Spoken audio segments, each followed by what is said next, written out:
Yeah, what's up, guys? This is episode 123 of the Dirt Life Show. We're gonna have a San Felipe 250 recap today. It's gonna be pretty rad. We're stoked on it. So, let's see here. We should be streaming live in just a second here.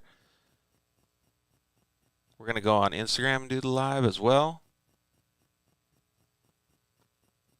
I'm stoked for tonight's show, though, man. We had such a good time down in San Felipe. So give me 2 seconds and we'll make sure that everything is good to go. All right, we got Facebook and YouTube, so let's get this party started.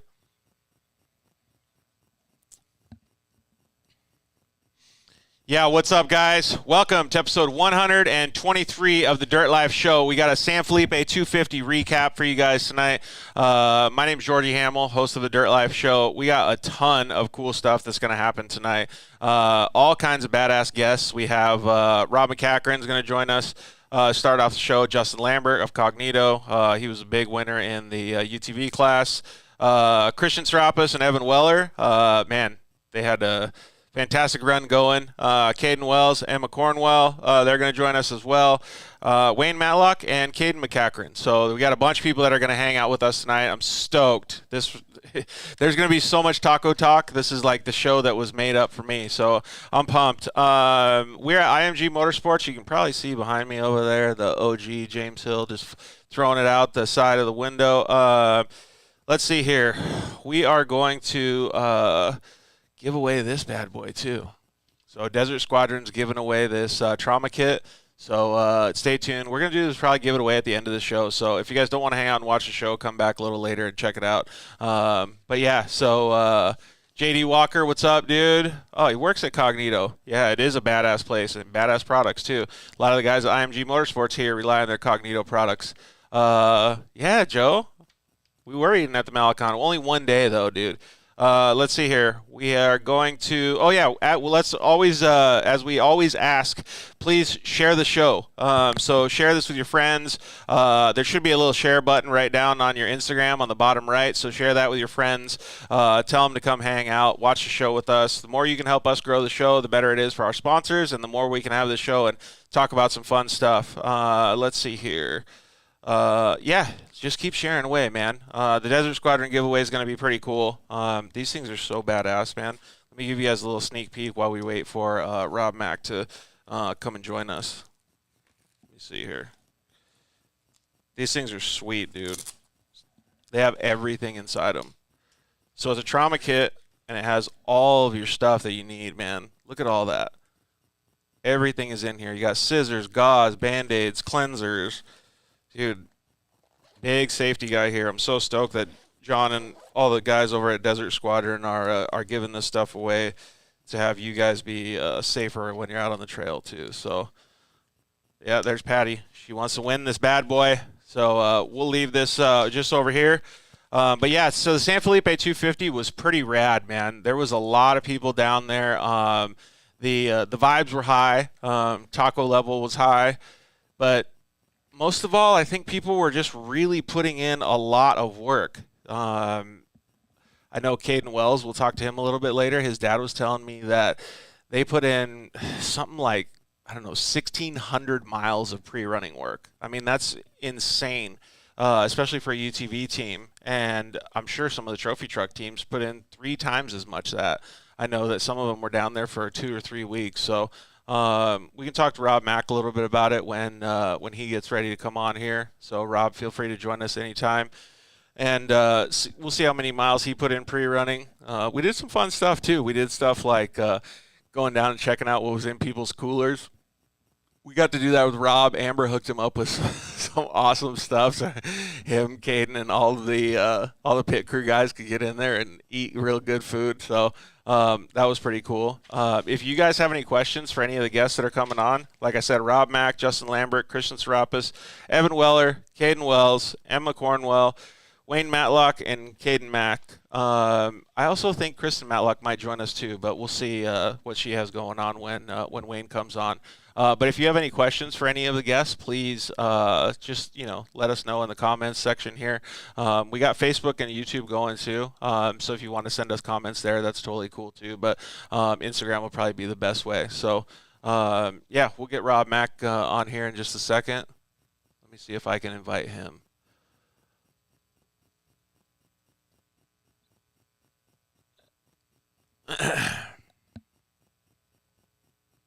And then we'll talk with him and see how his San Felipe went. Man, it was hard for those guys in the two-wheel drive trucks to battle against the four-wheel drives, but he did a fantastic job, man. Insanely fast.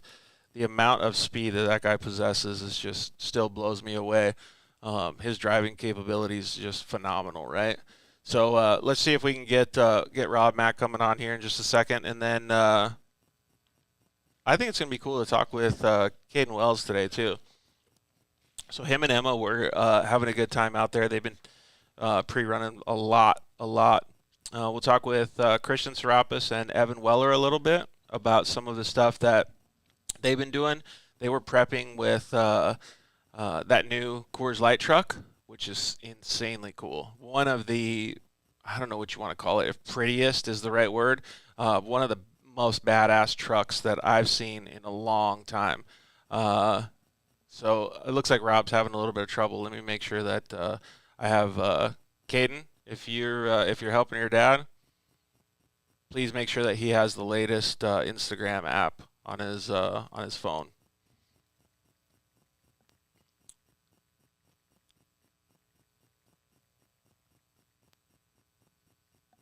And yeah, so that truck, dude, was insanely cool. The KMC wheels that they had.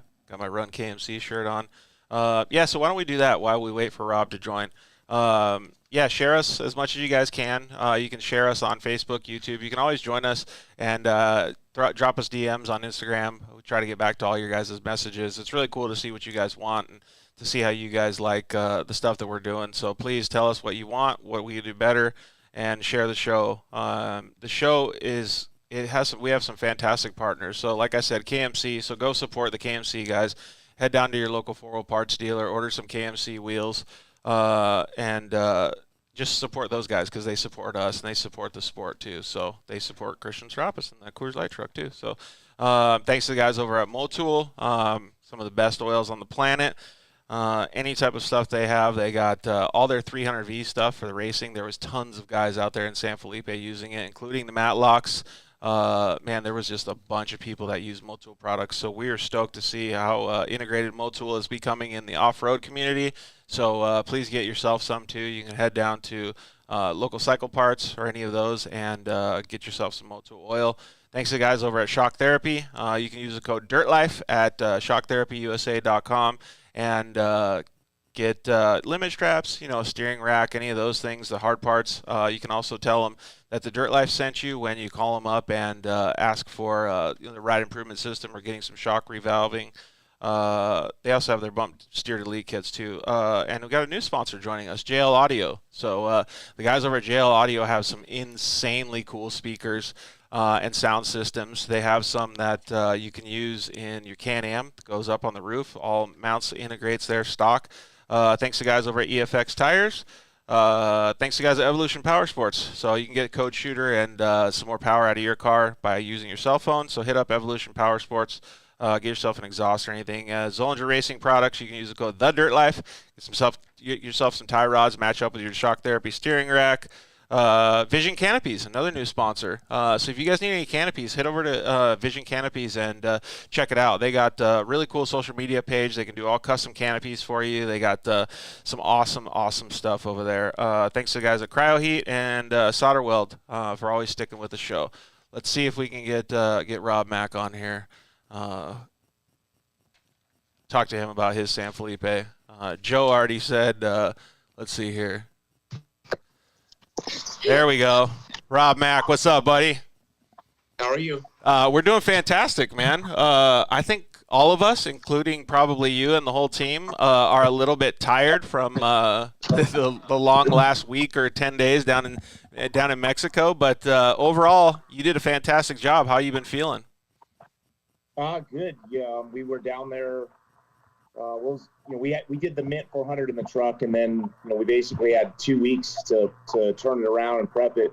last lap of the Mint, the dry sump pump broke, so we had to take the motor out and send it to Claire and let him check it and service it, get it back in. So there was a lot of work leading up to San Felipe and then get down there and pre-run. We had a good week pre-running and had a fairly good race. And again, it feels like we just got home, and I've been cleaning stuff and unloading chase trucks and cleaning pre-runners and everything last night and today, trying to unload. It never ends, right? No, it doesn't. So you've been to times, and yeah, now everything's moved to Vegas, or I'm moving stuff to Vegas. Yeah, so that's a little bit of behind-the-scenes stuff. So maybe you could touch on that a little bit before we start talking about the race. So your race program kind of changed. You're going to be moving the shop from San Jacinto, California, back up to Vegas. That's a pretty big transition when you have such a long-standing race team and a long-standing program. How's that going? It's good. I mean, it's a lot of work. You know, you've been to the shop, and it was a 5,000 square foot building, and had just everything's in there, and that shop for man, it's been a lot of years, like since 2009. Yep. So I've been wanting to move to Vegas and get up here and have my friends and the people that I've known forever since when I started racing, get back involved with the program. So things kind of came suddenly in the beginning of January, and we got the truck prepped to go to the Mint, and then right after the Mint, again, like I was saying earlier, we had to get it up here and basically do a quick prep for San Felipe, and the truck, it performed really good. So, and now I'm already counting the days to the Baja 500. So, sorry. No worries. You're more than welcome to just hold the phone too. Yeah, it's crazy. Like we said, how it never ends. It's just like it keeps going back to back, and no matter what it is, whether it's let's just say a faulty part or something that needs to be changed in the truck or moving your race program, it all just compiles, and it's so neat to see somebody like you that's had so many years behind the wheel and behind racing programs be able to navigate that stuff so well, I guess you could say. Like, most of these people would be like freaking out about it, but you know how to go through the process. Yeah, I wouldn't say I wasn't freaking out about it, but we made it happen. I got good friends, Billy and Robbie Gerke over at Collins Motorsports. I reached out to them, mid-January, asked them if they were available to help out between the Mint and San Felipe, and they absolutely jumped on it, and had some other guys there that I know. A lot of, like I said earlier, a lot of my friends from Vegas work there, the people that I've known forever, and they put a lot of hours in, and we got the truck prepped, and we had zero issues with the truck at San Felipe and came away with a pretty good finish, 4th place. Yeah, it actually, I want to talk about that a little bit here. So there's two main things that I want to talk about. I want to talk about your guys' prep before the race, like mostly like the pre-running stuff, because I was really interested when I got to see you in the middle of the desert, right? Like, it was really interesting to me to see the way that you guys were attacking the pre-running and the logistical portion of that. But before we talk about that, let's talk about the race itself. So you had a phenomenal task to be able to compete in a two-wheel drive truck against, we're going to call them the big dogs now, the big trucks with the four-wheel drive. You've gotten to drive those before. So knowing what the capabilities of those trucks are and the insane terrain of San Felipe, going in with I don't know what you want to call it, a knife and a gunfight kind of thing. How does the vibe going into something like that? Well, we've had a lot of success at San Felipe, it being a rough course, I think, and fast. So what I'll say is every time you start and stop, an all-wheel drive has an advantage. San Felipe is a higher speed track, and it's very rough, which I think it takes a little bit of their advantage away. Last year, Luke McMillan finished second to Bryce, and he wasn't that far off. This year, we were the first two-wheel drive truck finishing 4th, but we were only, I think, a little under 6 minutes off the lead. And we didn't qualify well. We qualified 12th, started 13th because one of the all-wheel drive Legend trucks qualified in front of us. So we had quite a bit of dust, kind of caught the first dust cloud from mile 20 to about 45. We were in the dust, and then I broke free of it all the way up to about probably it was right before Morelia Junction, so around the 125 mile mark. And from 125, we followed dust all the way to 206 before we got clear, and that was on the other side just before we got into Matomi Wash. But again, I like a challenge. I like the battle. And trying to beat the all-wheel drives with the two-wheel drive is something that it's fun. Honestly, it's a challenge. They do. Driving Luke's all-wheel drive truck at the 1,000 last year and testing with it, I pretty much realized, it is a little bit of a knife to a gunfight, but, again, it's a challenge. So I think, again, going back to the rough, fast race, the two-wheel drives aren't at that big of a disadvantage at a race like San Felipe. I think it'll be a little bit different at the races like the 500 and the 400, where you got all the stopping, starting, all the twisty roads when it's basically slow down, go. When that happens, The more it happens, the more the all-wheel drives have the advantage. And really, I'm always analyzing, this sport and everything. And I really wasn't worried about the all-wheel drives till last year, 2021. There ended up being quite a few of them, I think. Yep. There's 15 to 20 of them now that are out there. And with that quantity of them, it's definitely going to be harder and harder for the two-wheel drives. Yeah, and as they get the bugs worked out of them and stuff too. So like when I'm coming from a motocross background, we always did things like let's just say at local races, not necessarily nationals or anything, but we would bring like a 125 two-stroke or a 250 four-stroke and race it against the premier guys like a 450 or a 250. And we would do that to increase our capabilities, right? You got to be faster and more calculated behind the handlebars or behind the wheel in something that needs to go faster. And it was really cool for us because we learned a lot doing that. And I see that you're kind of going the same route. Yeah, no, it is.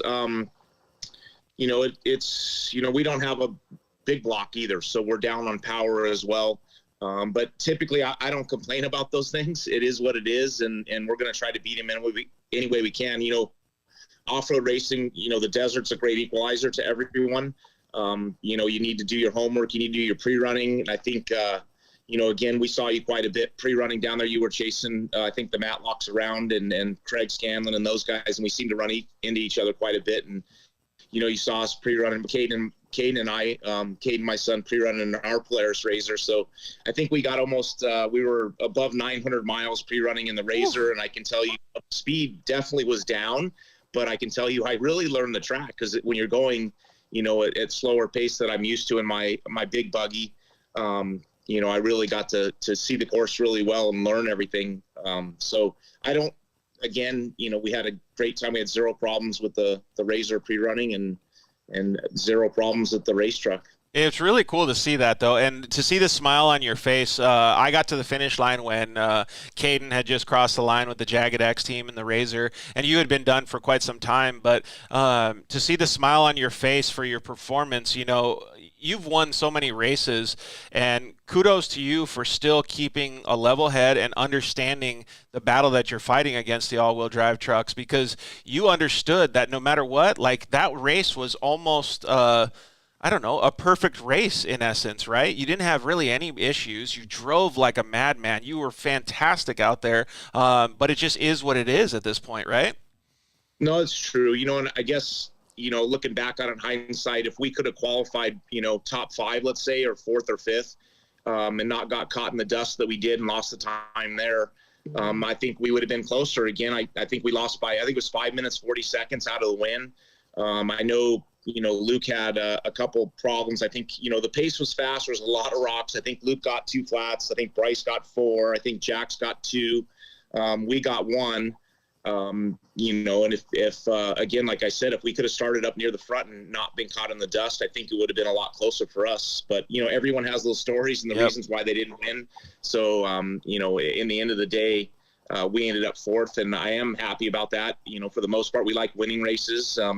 It's a good start to the season. It'll give us a good start for the Baja 500. And there's definitely some other people and other trophy truck teams that had a lot, worse efforts or worse results there at San Felipe, and they're really behind the 8 ball, either with the DNF or a poor finish and a really bad starting spot for the 500 and pretty much takes them out of a chance to win, I think. So Yeah, and you know how important it is to have that good starting position for the rest of the year fighting for a championship. So, yeah, like I said, kudos to you, man. We only have about a minute left, maybe it's 30 seconds or so. So tell us what your favorite part of the entire week, we'll call it, was. Was it spending time with Caden? Was it crossing the finish line? Was it having Amber there? I mean, like, what was the best thing that you can remember of the whole week?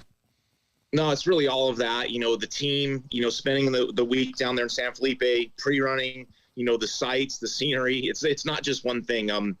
Matomi Wash and seeing that, at night, going into town, eating dinner, sitting with different people, different teams, chatting with them, starting on the Malecon again, finishing there as well. And just all the fans, I mean, out on the race course, I think the fans did, a better job than they've done a long time staying away from the track. I was really impressed with that, before, the course is like closed, with people. And as you're coming to the finish at over 100 miles an hour, you can't see through them, and they got to separate like a sea. And that did not happen this time for me, at least. And, so I want to applaud the fans for, being a little more polite and trying to stay away from the track. And I think they did a good job.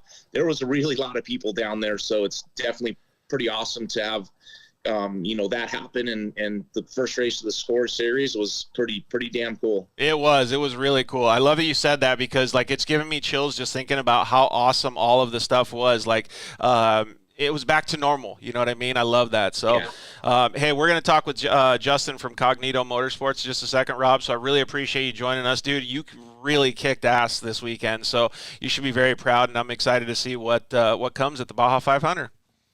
Yep. Thank you, George. Thank you. We'll see you later, bud. Take care. All right, so let's get Justin Lambert from Cognito Motorsports on. He was the overall winner at the in the UTV Turbo class. We'll see what he has to say. Justin Lambert, what's up, bud? Hey, how we doing? Good, bro. How are you? Pretty good.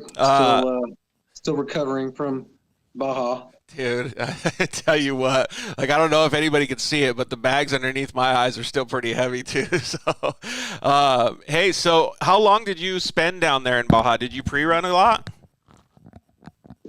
Yeah, we kind of did it a little shorter this time. Got down there on Tuesday and just ran the first 40 miles and then hit it hard on Wednesday and then hit it again Thursday. But man, it was the roughest 250 or 270 miles I've ever been in. Yeah, and there was no way to get out of it. We got to get in the helicopter for a little bit and go check out the course. There was like maybe two different lines that were 100, 200 yards of just like not whoops, and then everything else was just straight up 3-foot whoops, right?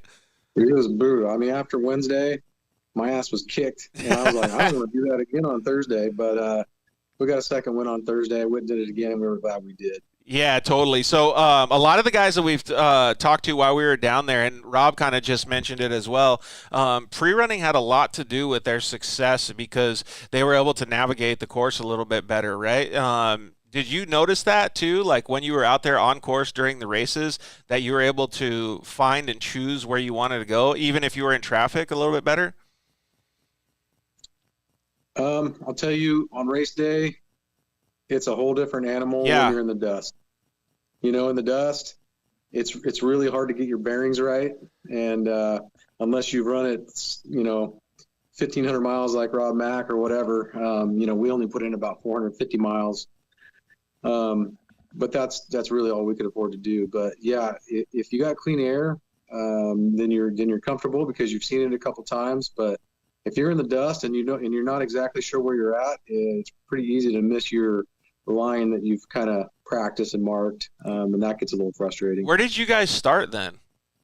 We started second. Okay, so you had dust for a little while, and then you probably caught like I got to fly in the helicopter for a little bit on during race day.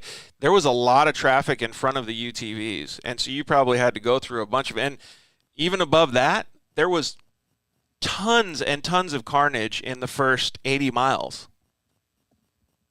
Yeah, it was fortunate we got to start, or we drew, towards the front there, starting second. So honestly, the dust could have been worse. So I felt a little bit blessed there. we were, kind of in the dust of one or two 7 trucks, kind of going back and forth with them. But there's a lot of lines out there, and I feel like we did our homework in some good areas and got around some of them guys, and they didn't even know it. But I think the guys behind me probably had a lot more dust than I did, to be honest. Yeah, because you were kicking it up in front of them. Yeah. We did have some issues, and so starting up front definitely helped. So what was some of the things that are the biggest milestones during the race? Like, did you have any issues?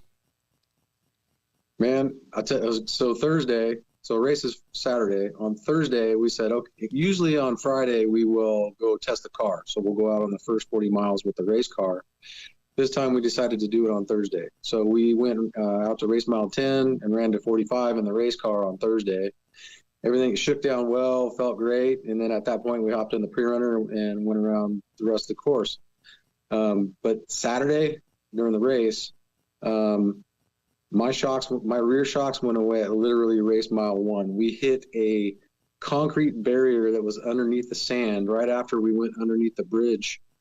And there was this concrete barrier sticking up out of the sand about 6 or 8 inches.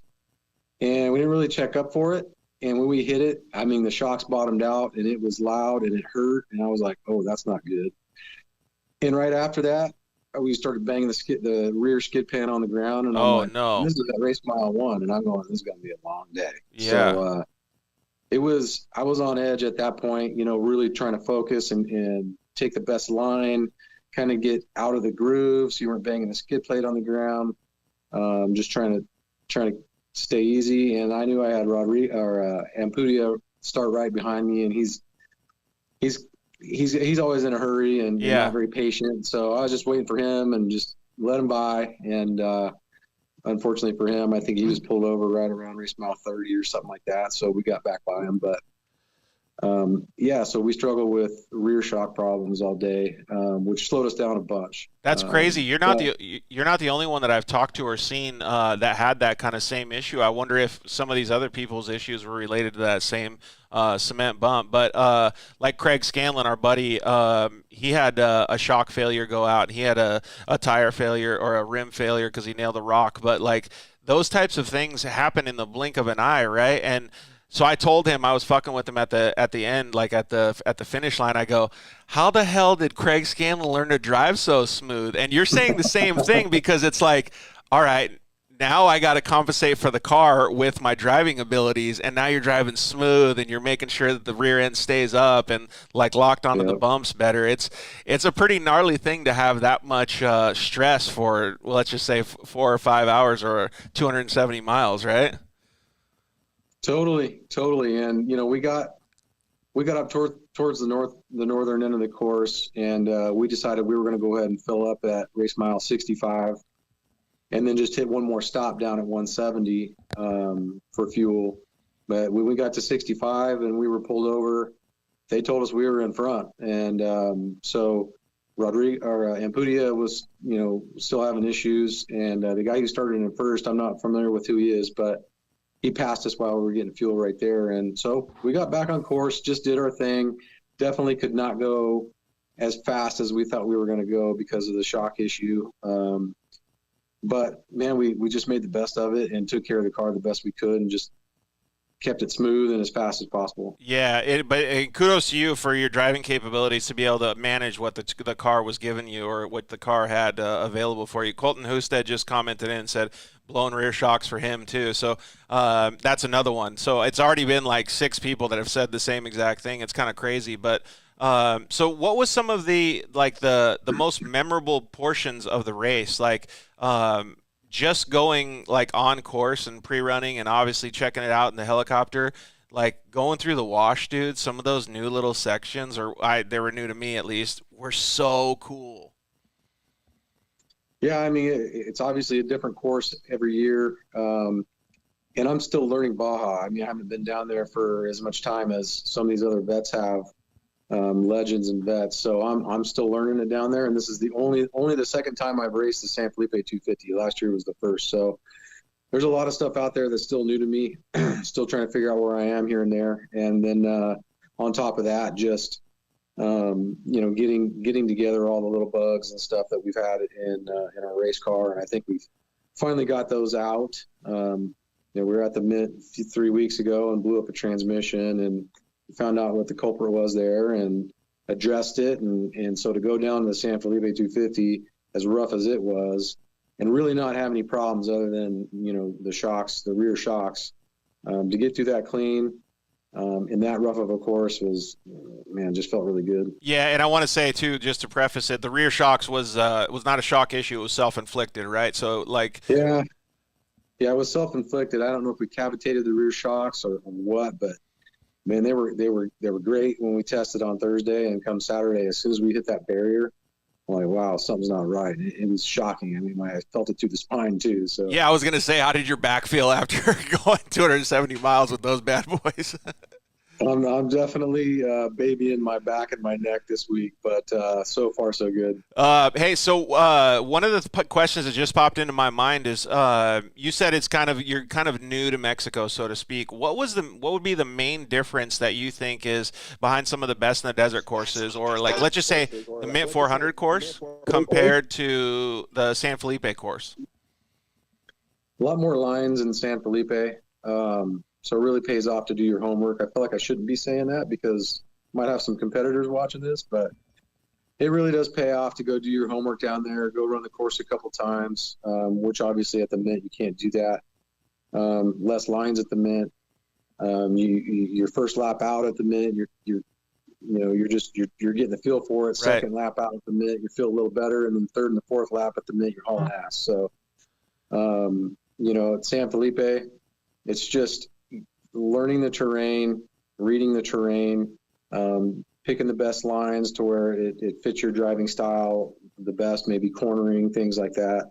And I've been racing in Baja, for, I don't know, 7 years now, maybe 6 or 7 years, but there's still a ton to learn down there. Yeah. 100%. I mean, we always look at guys like who was just on Rob Mack and kind of get our baseline, right? And there's one of the conversations I had with him while we were out pre-running is I just saw him and he goes, you know what? I've been down to Mexico so many times, because I asked him the question. I'm like, where to get the best tacos? And he's like, dude, I spend too much time in the desert looking at all these different lines. I couldn't even tell you. So when he goes down there, that's what he does, right? That's what the name of the game is. And I think that even though you said, you don't want to give your competitors the secrets, I don't think you can actually get a secret or an edge. You could spend all year down there, and then on race day, like you mentioned, it's a totally different game. You could kind of have your lines picked, but there's probably going to be somebody there. There's probably going to be dust. You probably got to go somewhere else. It gets crazy. Yeah, it usually doesn't work out the way you planned. And the other tough thing down there is obviously logistics and safety. Yep. And we kind of changed our strategy on Friday night. We were going to pit at Morelia Junction, which was basically the halfway mark through the race. We were going to fill up there, and then we'd be fine the rest of the race. We can go about 140 miles, in the San Felipe terrain. It's get great mileage there because it's so soft. Yep. But we changed that up. So we went ahead and topped off at race mile 65, and then those guys were going to go around to race mile 170, which is further south. But what we didn't take into account was all the highway traffic and the traffic in San Felipe. And my guys did not make it to the pit spot at race mile 70. Yep. At race mile 170 quite in time. So I actually had to go down an access road and meet them. It took us about a minute to get to them. They jumped out of the truck, grabbing the cans, dumping them, looking at the CV axles, all that kind of stuff. We turned around, went back up, the access road a minute, got back in course at our VCP, and we're gone. Dude, that's crazy. We were lucky they were that close. And we missed it on the traffic and didn't plan for that. It was worse than we thought it would be. Yeah, but that's nuts that you were able to that's exactly what we're saying, right? You don't know what's going to happen on race day, man. That's phenomenal. So you basically you gave up, we'll call it 2 to 3 minutes, just having to execute on the logistical portion of it. That's nuts, dude. Yeah, and to get back on course and still be out front, and then my guys kind of hung out because race mile 260 is only like a mile away from race mile 170 because it's a loop, down there. So after we were done there, they went back to 260, which was going to be their next, to see us through there. And that loop from 170 to 260 was just absolutely brutal in these small. I mean, we got 33-inch tires per the rules. Yep. And the whoops are I want to put 39s on my razor sometimes, but we made it through and we came back through 260. The guys stood there and were like, "Hey, there's nobody yet." 5 minutes later, "Hey, there's nobody yet." Oh, really? And then finally they come back and go, "Hey, the next car is 11 minutes behind you. And so take it easy, be smart, don't blow it. You got 17 miles left." And that's what we did. Did you feel like you were pushing it really hard to get that gap, or did you feel like you were just in like medium mode? I pushed it really hard where it was smooth enough to where we could with what we had to work with at the time. But in the rough stuff, I just had to slow it down. I think that, our issues probably cost us 20 minutes or so for the whole race. Dude, that's crazy. We did have one flat. We did have one flat as well, which was well deserved. I mean, I can't believe how tough these ITP tires are we're using. We just switched from their Coyote, which is a great tire and a really tough tire. We just switched over to the Tenacity from ITP, and we hit a rock on the right side like bowling ball size, and we hit it with both front and rear right side tires. And I thought, oh my God, that's a double flat. We only got one spare. And we're back in the middle of nowhere. And we didn't get a flat on either side at that time. And then I slid around another corner, clipped a rock, cut a sidewall on the left side. So we changed one tire. But other than that, and that was it. We kept the tires rolling all day except for that spot right there. Yeah, man, that's crazy. It's so insane to me to hear like the adversity. So you have issues with the shocks, again, self-inflicted, a tire puncture that was self-inflicted. I mean, like all of these things that happen, but you still come out on top by a good amount, right? Like, so that's got to be like really self-fulfilling understanding that you could have gone and done better. Yeah, I mean, it's been quite a while since the luck has gone our direction. So everybody said we were due for some good luck, and we were. I mean, we worked hard at it. We bust our butt, and I'll be honest. Desert racing is not my means of income. I mean, I run Cognito Motorsports here. That's my income. Desert racing is. I'm helping brand my company, Cognito, and then passion. I'm having fun, and I'm passionate about it, and I'm proving my product out there as well. And sometimes you go down there, and I'll be honest, like on Wednesday, we pre-ran and it was so freaking rough, and I'm just going, what are we doing? Like, this isn't fun. But then you kind of chill and you realize I'm down here for the challenge. It's the challenge, the competition. And then you realize that, you think about it, and you're like, dude, I'm going to get it. And so you get in the mode of wanting to go get it, and then you go get it. And in those instances, when you hit the finish line and you get a first place, I mean, you just feel the emotions start coming, you know what I mean? Dude, 100%. I love that, dude. I always tell everybody it's about your perspective, not your program, right? It's about having that vision. So I love to hear you say that. All right, we're going to wind down the interview a little bit. We only got a couple minutes left. So what was your favorite part about the whole week that you were down there? Dude, obviously winning. I mean, because we go race to win. But just to get out of the normal grind, get down to Baja. I mean, as rough as it is and as challenging as it is and hard on the body, and you're always worried about, keeping your equipment safe, your people safe and all that. Just getting down there, getting through it, and getting back home safe is probably the best part on top of winning the damn race, especially after having some issues like that. Dude, 100%. And the tacos. Yeah, like we just got a comment come in. I did want to give you a shout out, though, too. We're at IMG Motorsports. I don't know if you can see the picture of James Hill just getting wicked back here, but they use a lot of your guys' products, too. So I'm glad that you guys have that. I really appreciate that. Yeah, I'm glad that you guys have that partnership. So keep up the good work, obviously at the business and stuff, as well as doing the racing stuff. So what's next on the schedule? Just the rest of the Score Series? Or are you going to do some Best in the Desert stuff too? Next race up is going to be the Baja 500, and then we are going to do the Vegas to Reno race. We might do that Legacy Baja Nevada race, and then probably UTV World Championships. But we're definitely going to hit the Baja 400 and the Baja 1000 as well this year. Dude, you got a full plate, man. So that car is just going to get a little bit of love from you guys, and then you're going to get back out there on the race course, I'm sure. A little bit of love, yeah. A lot of love. That's cool, man. I love the effort that you guys put into it. So thank you very much, Justin Lambert, for joining us, dude. It was awesome. I didn't get to see you and shake your hand, but it was awesome to see you on the podium. Top step, dude. You did an awesome job. Thanks a bunch. Thanks, homie. We'll see you at the 500. Next time. Yeah, man, it's so cool to see and understand the work that goes into all these people's race programs, especially, Justin's, Rob's.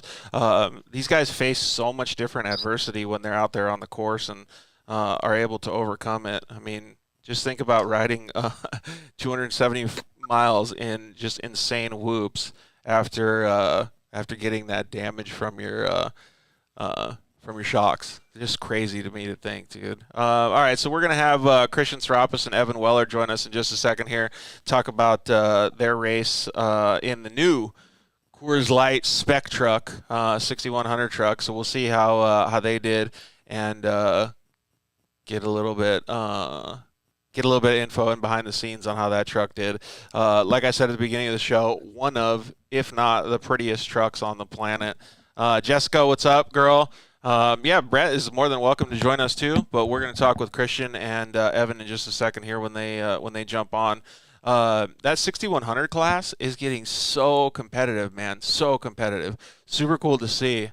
Basically, for any of you that don't know, it's a trophy truck spec class, so pretty much a trophy truck with a spec motor. So a little bit less horsepower, maybe half the horsepower, a third of the horsepower, but those trucks rip, like they shred, man. And I know that Christian and Evan were really, really looking forward to some good results. Saw AJ Beck over there too in tech and contingency in that truck. It's cool to see those guys, man. Let's see here. Christian's messaged me. Let's see here, Christian. I will have you join in just a second here. I'm going to get Evan on, and then I'll send a request to you. So let me get Christian and Evan on here. And then we'll start. Evan Weller, what's up, buddy? How are you? Good. On the freeway. Oh, right on. Just shredding. Busy guy over here. Yeah. Hey. So try and do this. So, all right, we got Evan Weller on, and now we just got Christian Serapis joining us. What's up, Christian? How are you, buddy? What's up? I'm doing great. How are you? Doing good, man. So let's kick this thing off just straight off the bat. What was the best tacos you guys ate all week? Ooh, definitely not Pete's Camp. Those tacos suck? Oh no, dude. We just got a little inside joke. We went there twice, and I think we averaged more Pete's Camp than we did on the actual race course. Right on. Yeah, Peace Camp is a cool little place by the beach for anybody that hasn't been down to San Felipe. All right, so let's get into some of the nuts and bolts of your guys' week, we'll call it. So when did you guys get down there to start pre-running and kind of get everything ready to roll for the race? We got down there the Sunday before the race. Did about 20 or 30 miles when we got down just to shake the buggy down. And got a pretty good taste pretty early on what the race is going to be like, just an endless amount of whoops. And yeah, pretty much spent the whole week pre-running. We had our lines completely dialed. It was easily the most prepared I think Evan and I had ever been before a race. We had, our hot lines, we had our backup lines, we had race course, and we had pretty much everything we needed marked, and it paid off, but obviously not in the end, something we couldn't control. So, but yeah, just the whole week was, so liberating. I love being down in Baja.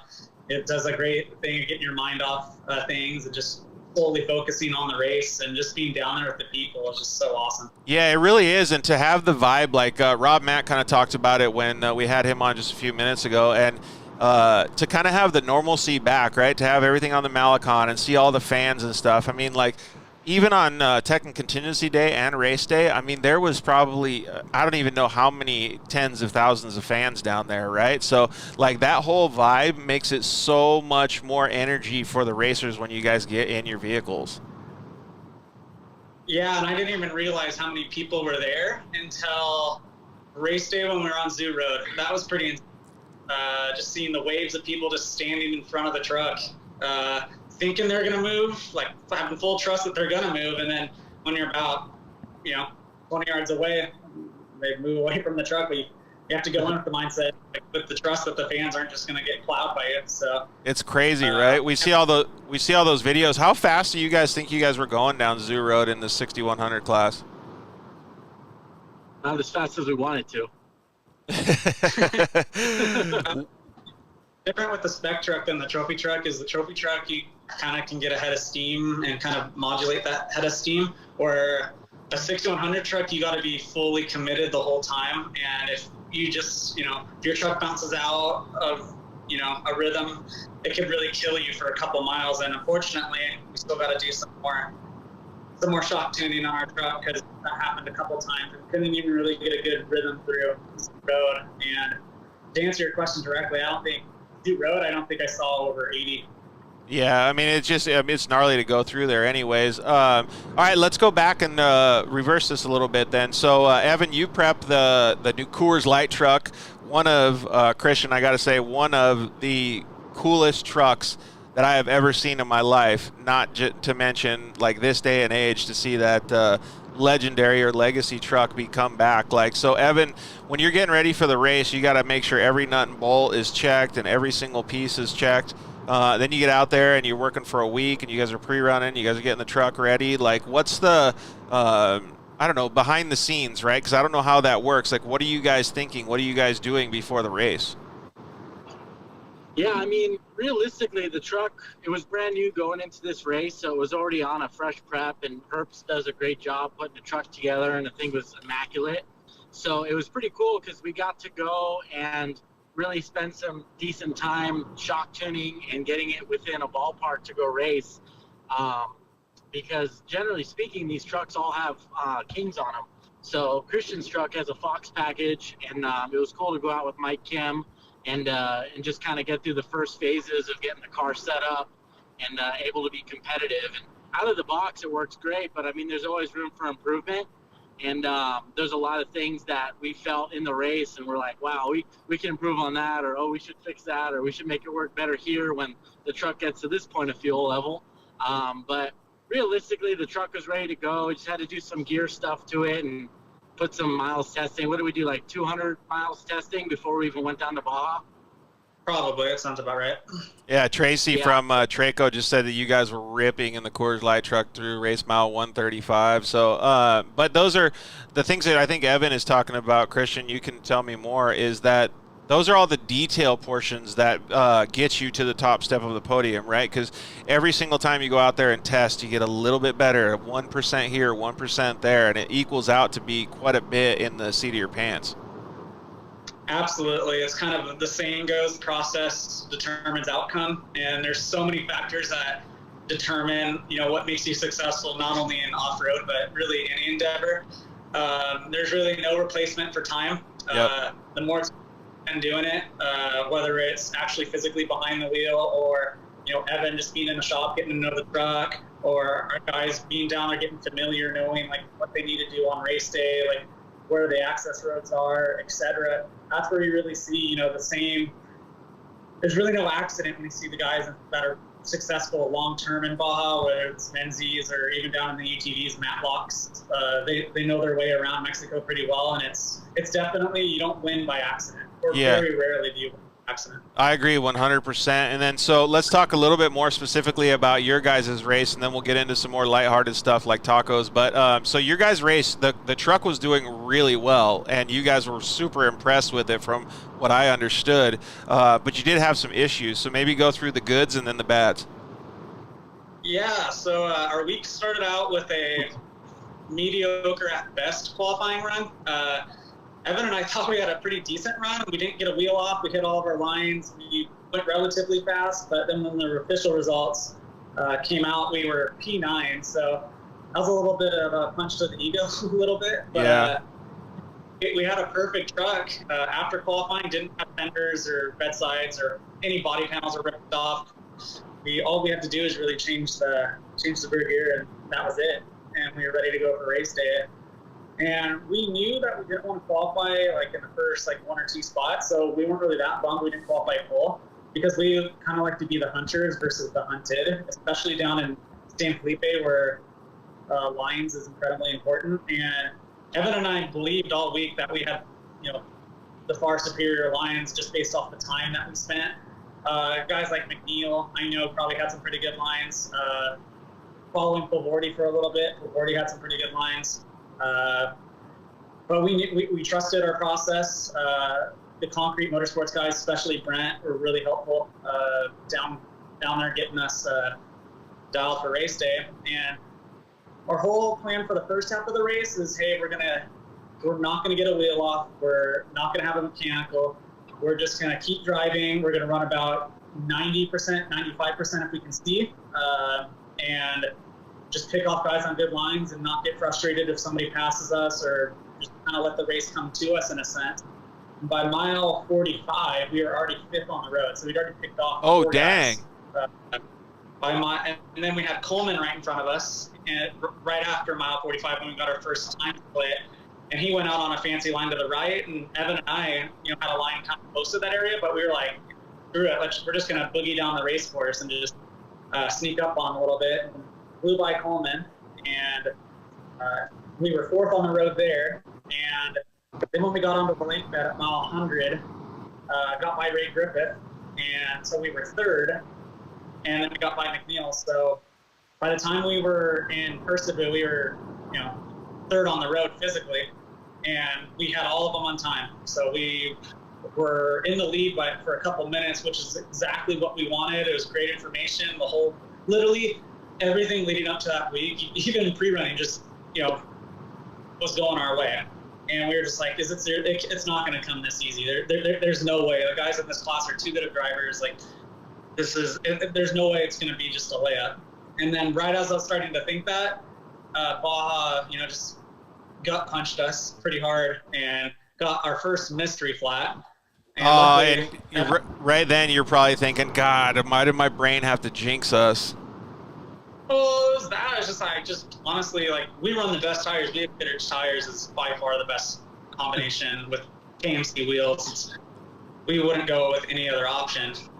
That's for damn sure. And I'm still dumbfounded. We didn't hit anything. It just went flat. Evan and I changed it in 2 minutes. Evan really did most of the work, just supervised. But yeah, I got back going. We didn't lose any spots, but we knew that we didn't have any pit support from a Zoufre wash all the way back around that loop. So we knew for 80 miles we couldn't really get another flat because we'd be in really deep shit. And then once we got into Matomi, we could see Pavordi. We weren't really freaking out. And then we got another mystery flat. We were in Matomi, and Evan's like, hey, we got 17 pounds of tire pressure. And I was like, maybe it's a false reading. We'll just keep going. And then we got to Matomi where there was people. Evan hopped out, and the tire was flat. So there was a lot of sharp hidden rocks underneath a lot of that sand, though. So you weren't the only one that got flats. Yeah, the bummer part was we had to go 40 miles with no spares. So it really, went from we're going to try to reel Pavordi back into if we get another flat, it's a DNF, essentially, or we'll just be plowing for the rest of the race, which I'm sure, my dad wouldn't have been a big fan of that. So,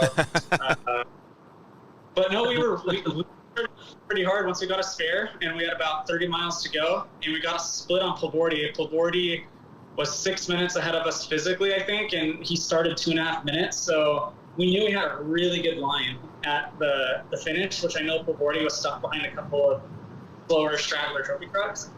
And we got on that line, just completely digging, hauling major ass, probably the fastest we drove all day. And we ran out of gas.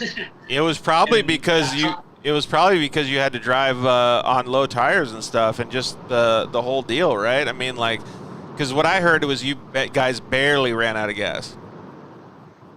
Yeah, 10 miles from the finish. And the bummer part is, since we were on such a good cut line, our pit crew couldn't find us. So we were down for an hour and pretty much killed our day. Went from a guaranteed second, maybe would have snuck in for the win, to 20. Yeah. So, It's sometimes Baja just gets you though, man. And it's a new truck, so like I want to make sure that Evan, you can probably agree with this, like understanding all of the good points that happened during the race and during the week, like those are all super positives. Like they almost outweigh the couple negatives, right? Because there was only a couple things that you have to fix. I mean, of course you want to win the race, of course you want to be on the podium, but there's so many good things that happened, and I'm just getting a lot of positives, honestly. Yeah, there's definitely a lot of positives, but it's a bummer to run out of gas. But the truck worked great. I mean, it didn't skip a beat. I really, looking at the truck, we've already torn it down and cleaned it, and there's nothing wrong with it. I mean, all we had to do is put gas in it. We can go test tomorrow. But it's a good-looking truck. It works pretty good out of the box, and it's competitive. That's the cool part about it. And Christian, I don't know if you brought it up, but he hasn't driven spec truck in a long time. So it was cool for him to get back in it and then be pretty much competitive right out of the gate.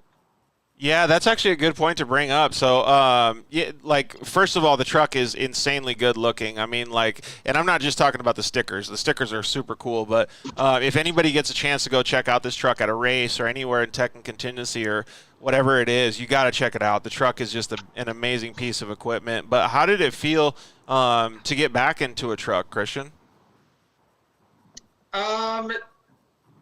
You know, luckily my brother and I have been pretty fortunate, me so more than my brother, that I've been able to be behind the wheel of a lot of different vehicles, actually. I got to drive, you know, obviously our Fortin Can-Am a lot, mostly last year. Driven the Geyser number 6. I've had the all-wheel drive. I drove a Robbie Gordon SST truck at Long Beach. So I think, like, being able to be around so many different kinds of race equipment has allowed me to kind of be more versatile. So I wouldn't really say getting into a spec truck was like riding a bike. I think it would have been a much easier transition to get back into a trophy truck, actually, just because I'm used to that power kind of bailing you out a little bit. Because a spec truck, I mean, you got to drive. It's a workout to drive those things because you got to be on the ragged edge, really, from the green record. Where a trophy truck, yeah, you're still running pretty damn hard, but you're not really beating the crap out of the car the whole time. Where, I mean, I'm very surprised that our new spec truck looks as good as it looks after the abuse we put it through, because I mean, we were really running it hard because that's what you got to do to be up front. And that's what's different about the UTV is the UTV, I mean, yeah, that's kind of what I was going to say. Like, you went from trophy truck to UTV and then back up to spec truck in the short sense of things, right? So like, you learned a lot about all of those different things, and I feel like it puts you in a really good spot for the spec truck class. Yeah, but they're like, at the same time though, the UTV's not, you can't translate them. They're two completely, I mean, I don't want to upset the UTV guys, but I mean, you're not driving those things that hard in relativity towards what you got to do to be competitive in spec truck, just because the UTVs, you know, they don't have, you know, 3 feet of travel in the rear. They don't have, you know, 24, you know, inches of travel in the front. And they're still, you know, a relatively limited class. So, and they're 4-wheel drive, which 4-wheel drive teaches a lot of bad habits, in my opinion. Because when you go when you're all you know is a 4-wheel drive, and then you go into a 2-wheel drive, especially when you have limited horsepower in a spec truck, it's just a totally different driving style. You gotta, you know, really drive super deep into turns with spec trucks, and then, you know, keep the RPMs up so you can, you know, accelerate well out of the turn. And, you know, obviously you have gears for second and third, where UTV, it's just press the paddle and go. Yeah, exactly. And then you have to do belt, so I always have that in the back of my head. Like, what am I going to break on the UTV? Where in the truck, you kind of got to switch on and be like, okay, like, how can I make this thing go as fast as possible without crashing, versus how to not break it? Yeah, totally. And Evan, you've been in a bunch of different vehicles, right? And so to get to be a co-dog in the new spec truck, how was it? Like, what did you think about the performance of the vehicle? I mean, like I said before, it's really good out of the box. I like the chassis itself. I mean, there's a lot of leg room, which is not common in these things.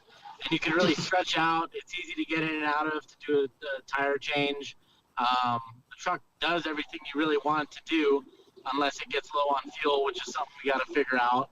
But it just starts to get a little out of shape with the light rear cell. But for the most part, I mean, the truck did everything he wanted it to do. I know the steering is great. The brake package he has is probably the best there is. The Alcons that he has on there, I mean, I've never seen a brake package hold up as good as those things do. It's pretty amazing. Yeah, I mean, everything about it is awesome.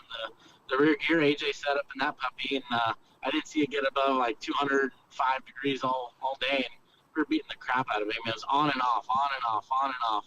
Go AJ, right? Yeah, AJ's the man. So it's got to feel good to understand that. Like, I don't know if you pick up on all that, Christian, or our audience does, but Evan just basically brushed on 5 little different things, right? But he's got 100 in his mind that he can get better and you know, pick apart. So those things are going to be massive in the future improvement of the program. Absolutely, too. And honestly, you know, this is really the episode of cliches from me. So if you don't like cliches, I would just stop watching. But it's sort of like, you know, if you don't fail or really like scrutinize things, then you're not learning anything. You're not getting. That's why I think it's kind of a little bit a blessing in disguise, because if we would have won, we probably would have neglected all the other stuff that, you know, we can work on, that some of which, you know, we'll just kind of keep internal and not really say publicly. But yeah, you learn a ton from failure, and you can look at it 2 ways. You can either feel bad for yourself and just be like, oh man, we ran out of gas, like let's just quit on the whole deal and not keep pushing forward, or we can use it as a learning opportunity to get better, so that when, you know, the racing gods do let us through and get that first win, it won't just be a one-hit wonder. It'll be a good position to put us in for long-term success. Yeah, that's really what we're doing, right? We're playing the long game here. Yeah, 100%, and that's what you want to do. Like, you always got to think about the future, right? And so, like, I was just thinking while you were saying that, like, your brother now has a better opportunity when he first gets in, and, like, having amazing guys like Evan on your team to be able to execute on all those different things that you guys are going to do is going to be awesome to see you guys do it in the future. So we got to let you guys go. I really appreciate you guys hanging out with us. But before we let you go, what was the best tacos you had all weekend?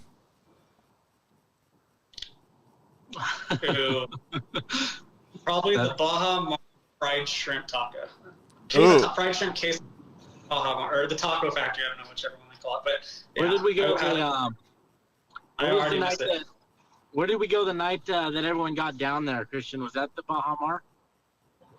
Taco factory, yeah. Yeah. Dude, I was looking at that place too. I didn't get to go there, but that place looked bomb. So you got a queso taco? Shrimp.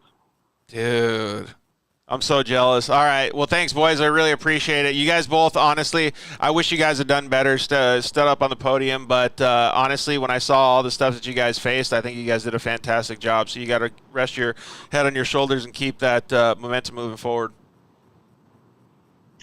Oh, yeah. Yeah. It wasn't the result we wanted, but, you know, we proved to everybody with the brand new truck that's very legal. There's no tricks with that truck. It's just, you know, it just comes down to, you know, we're a great team.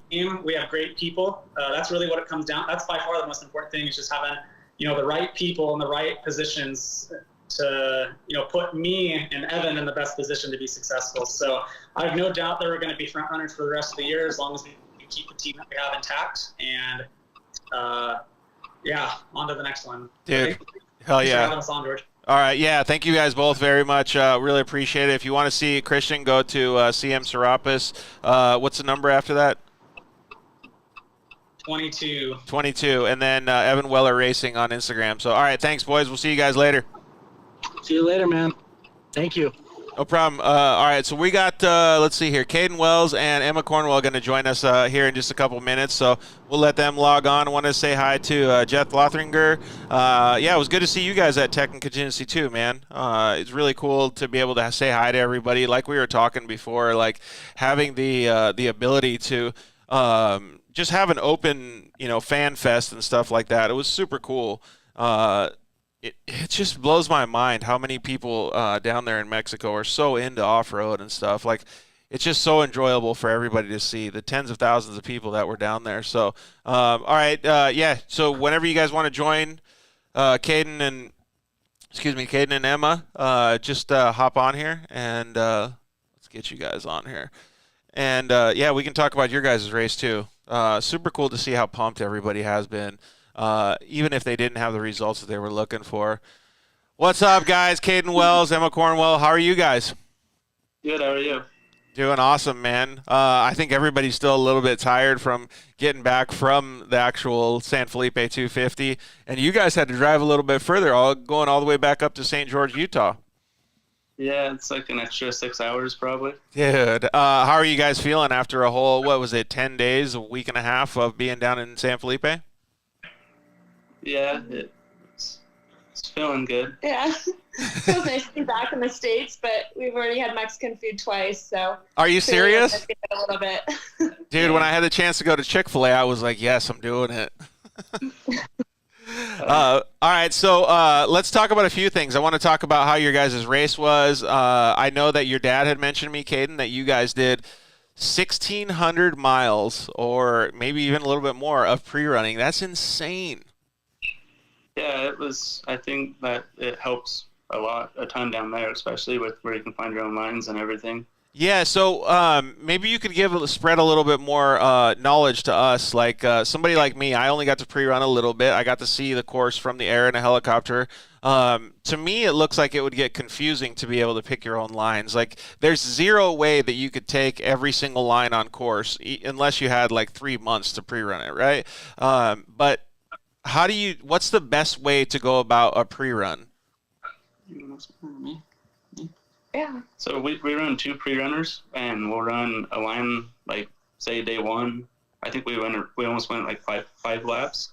And day 1, we'll drive a pre-runner on each line, and one on race course, one on like the first line. And then whoever pops out faster, then we mark that line.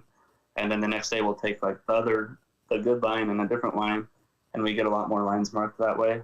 And if it's totally slower, like in the dust or whatever, we'll put like a stop sign or something on that line. So we'll for sure take the faster one.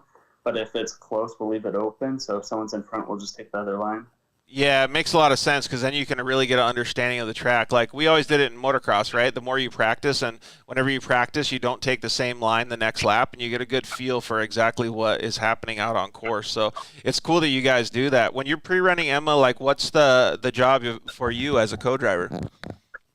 I'm pretty much like putting down little symbols and notes to myself of like when to call things or what to call them, and I'm constantly asking him like what would you say this turn is, or how do you want this called, or like keywords kind of to like so that we're on the same page of what the reminder is when we're coming up to it.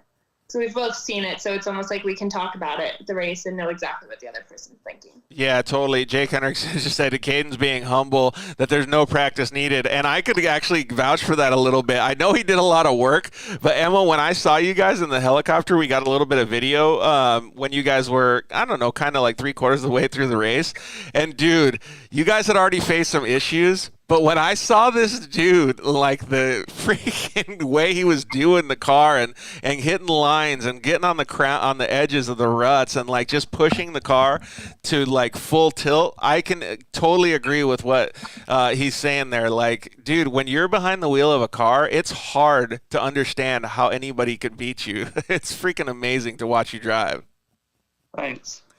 So I was wondering, actually, like, how does it feel inside the car when you're going that fast, Emma? It's actually surprisingly calm. Like, it's not crazy. Like, you know, you get behind a wheel with somebody and you're like, holy smokes, I'm going to die. Like, in the car with him, he's so calculated and, like, can see everything in front of him. And, like, it's so smooth. You'd never even know. Like, the first time I got in, I'd look down and be like, see his speed and like, oh my gosh, there's no way. Like, it's just, this is impossible. Like, we're just cruising. Like, this is comfortable. Yeah, totally. And I saw you guys, like, you were just two-wheeling it for a little bit, and, like, you were still hitting the buttons on the GPS. I was like, it must feel smoother than it looks. Definitely.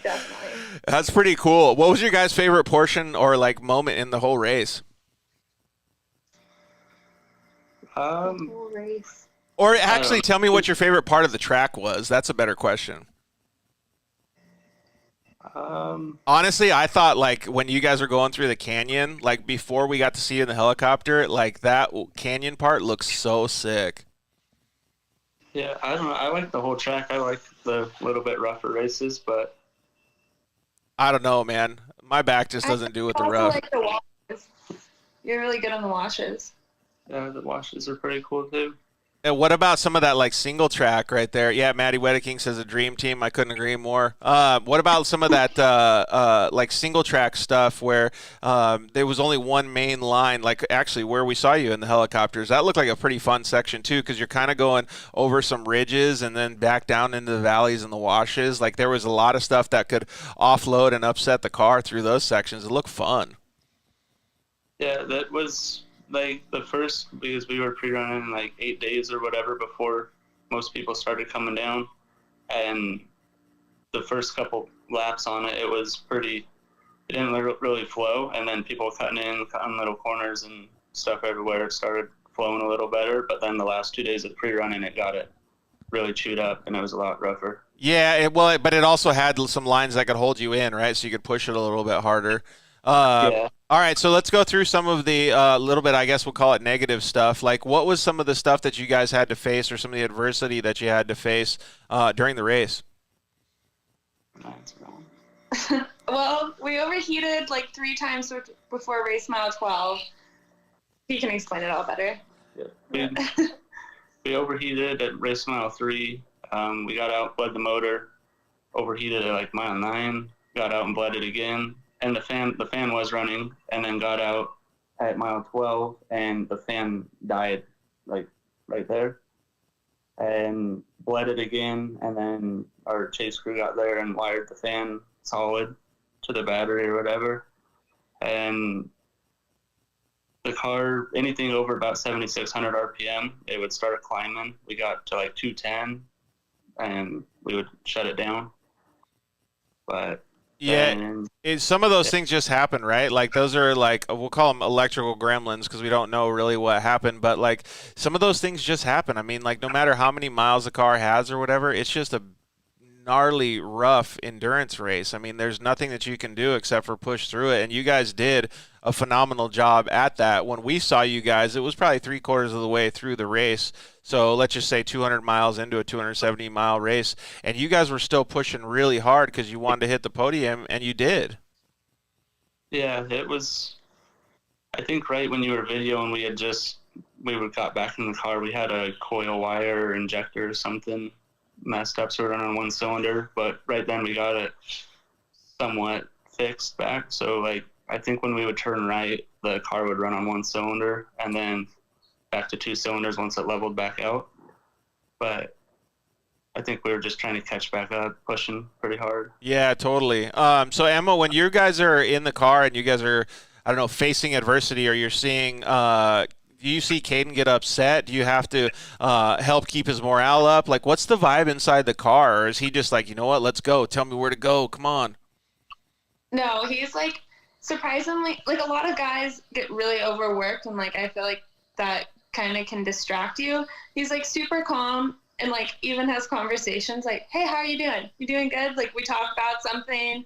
Like it's like really, it's fun in the car. I don't know. And that point, it's just like we're both kind of in the mood to push it, I guess. And yeah, like I just hunker down and focus at the GPS, because if I look up, I don't know. Yeah, that's like you guys being in the zone when you can talk about your favorite music or your favorite Italian food dish. Yeah, we actually have music going too the whole race. Yeah. In the helmets. I can just see it now. So Emma is an ambassador for a drink called Celsius. We know that. And so I can just see it now. She's like, so Caden, what do you think I should post on Instagram for Celsius this next week? Like, and then Caden's just like, all right, tell me where to go. I hope not. I don't ever want to be that distracted in the car. I got to do my job. Maybe at the end. I'm just joking, but it does seem like you guys have a really good vibe, and that's something that really helps a lot in any team sport when it's especially racing, because you have to be so focused. Yeah. Totally. All right, so what was like the best part of your guys' whole like week? You know, I've heard other people say it was the fans, the vibe, like the track was really cool. I've heard other people say stuff like, no, it was being with family and friends. Like, so what about for you guys? I think just like the whole thing, it was kind of like a vacation, but also out pre-running every day. We wake up somewhat early, probably leave to pre-run around 7:30, and then we'd be done around 1 or 2, maybe 3, and then from 3 till we went to bed, it was kind of like a vacation, hang out, we go get tacos, and then the race is always fun, always a good time. So the whole thing's kind of just like an awesome vacation, but still doing work. That's fun. Yeah, totally. I get that vibe, man. It's a different thing than being at home and stuff. I know you wish your brother was there too, but so as you guys have been elevating in your racing status and your careers, we'll call it, like, do you see that more fans are coming up to you guys and like understanding who you are? And like when you were at the Malecon for Tech and Contingency and seeing all these people, like I saw people walking up to you all the time. It probably feels super cool. Yeah. Totally. Yeah, they're not walking up to me. Yeah, it's pretty cool. At the 1,000, I had a guy pull out a hero card that Corbin had made, I think in 2017, and this year at the 1,000, he pulled it out and had me sign it. Whoa, really? Yeah, it was pretty cool. Dude, that's cool. We got to get Corbin to make you some more hero cards and bring him down to the 500. Yeah. Dude, that's awesome. Yeah, but I like my point is more like along the lines of like Emma. They are also wanting to see you too, so don't try to get out of that. But when you guys are going down there, like it's different than the first time you went down there, right? Like it's a little bit more professional, like a little bit more work has to go into it. Like the program's getting bigger. So when you get down there, like you got to understand like how to deal with people, how to like move forward with things. Like I just thought it was cool when I saw you guys for the 15 minutes that we saw you guys. It was just cool to me to see like the difference that you guys have since you guys had 3 years ago. Like I loved it. Yeah, you want to answer? Hey, Maddie Wedeking just chimed in. Maddie's totally read on your page, Emma. See, I walk up to them to see Emma and Libby. Love Maddie. All right, and then Rancho Racing wants to know what Caden's playlist is. It's every song I have downloaded on shuffle. 300 songs. There's rock. What is it? Yellow Wolf. Yeah, yeah. Lots of good ones. Dang, you're going hardcore, dude. You do that new Travis Barker Yellow Wolf one? I think that's like a year old.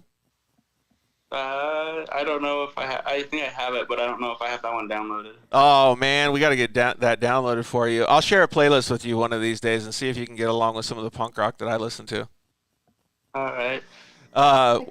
What would you guys listen to if you guys had to listen to music for the whole pre-run?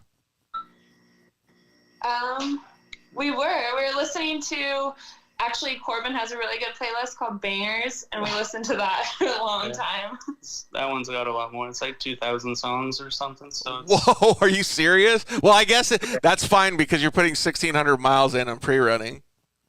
Yeah, I don't know if we listened to one song twice or not. Dang, dude, a lot of people are coming in. Manny Boy says Miss Jackson. Let's see here. Thrice, Outcast. Maybe that should be a question that we ask is what's on everybody's pre-run playlist? Oh, Katy Perry. Was Katy Perry on there? no. Yeah, he sings along to that one. Don't let him fool you. Barry Manilow? Whoa, dude. Getting serious with it now. I don't know what that one is. Yeah. He's just messing with you as David Clay.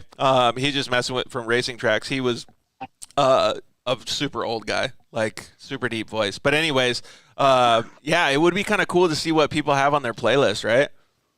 Yeah. Or So- if we like the conjoined playlist of everyone's, that would be fun. That would be super cool. So everybody could hit it up, download it. Yeah. All right, so another question that I thought would be kind of fun is you got the chase trucks following you around while you're doing your pre-running, or you got your own ice chest in your pre-runner. What do you guys usually pack in that bad boy? Celsius. I set myself up for that one. Okay, got it.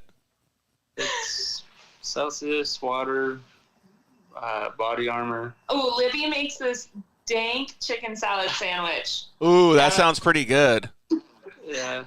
What about like snacks? Like we found Blake Wilkie's a big fan of Nutter Butters, and our crew had Nutter Butters. We had Pringles, we had cheese dip, we had salami, all that good stuff.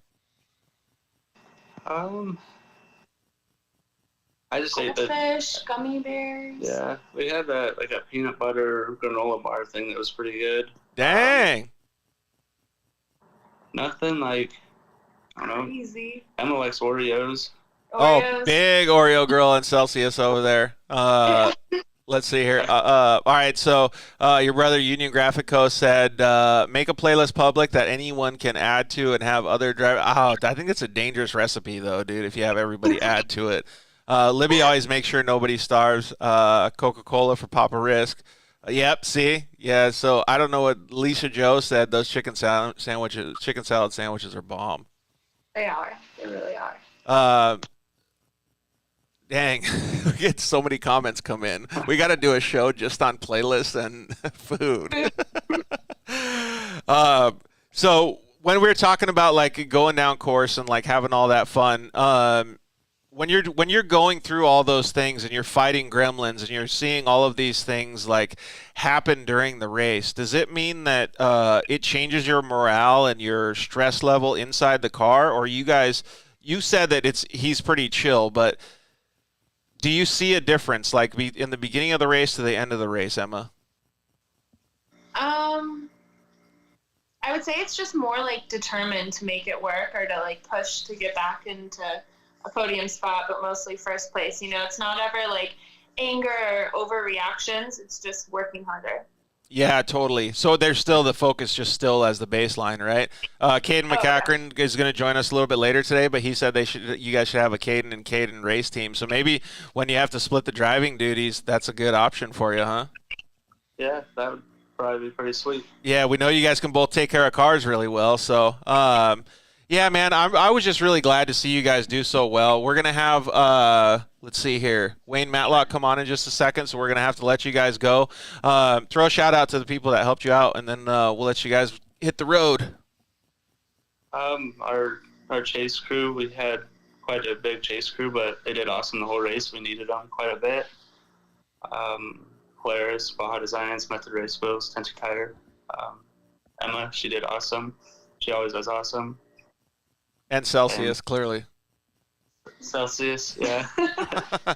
Hashtag needs sponsor. No, but that's cool. I'm glad that you guys have all those people that support you. I know that all of the people that do support you are very impressed by the program that you guys are running and that you guys are moving forward with, because you guys have a lot of success. I mean, even with all the adversity that you guys face, you still kept a smile on your faces. You kept working forward to your end goal, and you actually reached the podium. That's like phenomenal, dude. So you got to be proud of your guys' results and look forward to the next race.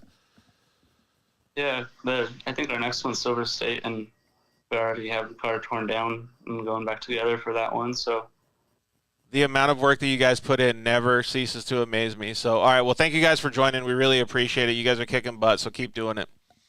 All right, thanks, you. George. Yeah. Bye, guys. Man, it is so cool to see the youngsters giving so much effort into their programs. Like, it like hits me in the heart that they're doing so well. So yeah, kudos to them for being so prepared and I don't even know how to say it, just ready to go with their programs. So keep kicking butt to Caden and Emma and the whole Risk Racing team. They got a really good support mechanism. We're going to get Wayne Matlock on here in just a second. Then we have Caden Mack is going to join us in a little bit here. So let's get Wayne on, talk to him. He was the overall UTV winner on time and won the Pro Open class. So it'll be interesting to see and talk with him about his race. Wayne Matlock, what's up? Hello. How are you doing, bud? Good. How are you? First and foremost, I saw you on the podium after the races, but congratulations, dude. You had a phenomenal run in the new Polaris Pro R. Thank you. Yeah, thank you. It's been a fun program to be involved with. Yeah, totally. And making sure that program elevates and moves forward and stuff like that. It's nothing to I don't know what you want to call it, shy away from, because it's a lot of hard work when it's a new program like that. So kudos to you for doing so well in the races that you've already participated in. But it had to feel good to get out there and, man, you were fast on the course and, come home with a win. Yeah, it felt good to come home with that overall win out there. It's been hunting for that one for a couple of years now. It's been, I think, since 2019, San Felipe 250 since I've won a race. Oh, so really? It felt really good, yeah. Man, I didn't think it was that long, but dude, so that's got to be good to get that monkey off your back.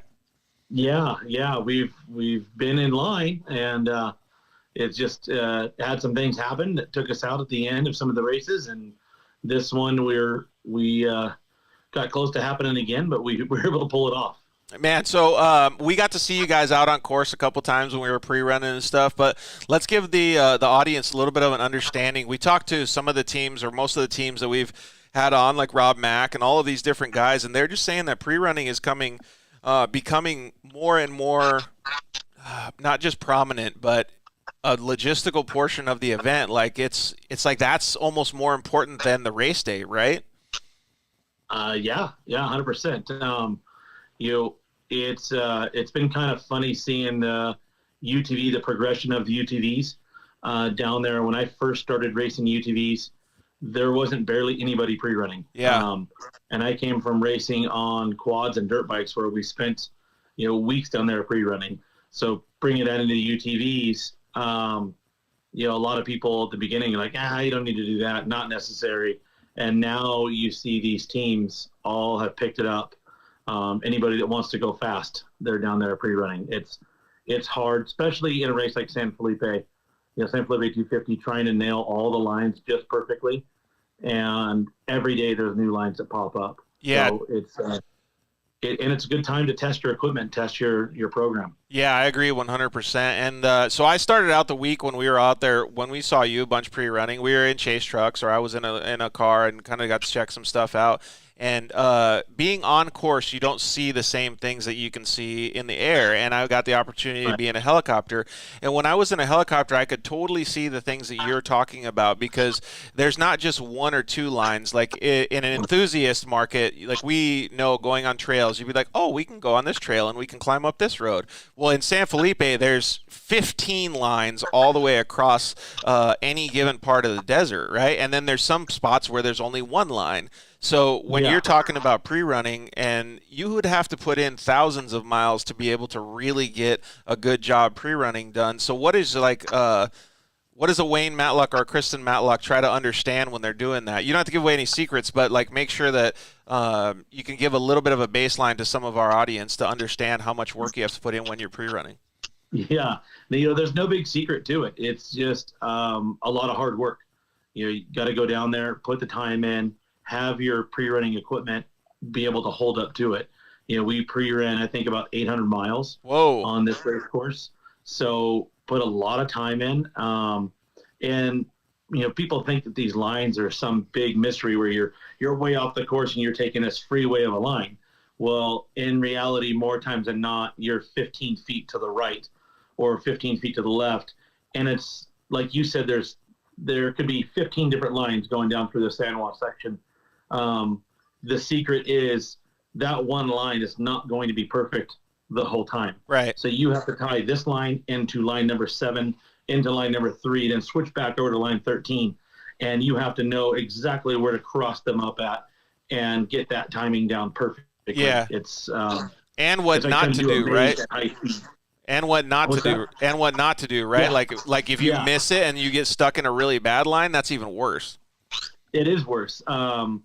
And it happened to us a couple times. We got score kind of messed up the starting order for this race. So the guys in the open UTV class, I think we started 58 cars behind Lambert. Whoa. And the turbo class. So the lines were plugged up. So we had alternates for the lines and then alternates for those that were less desirable. And several times I'm finding myself taking my third option that was barely.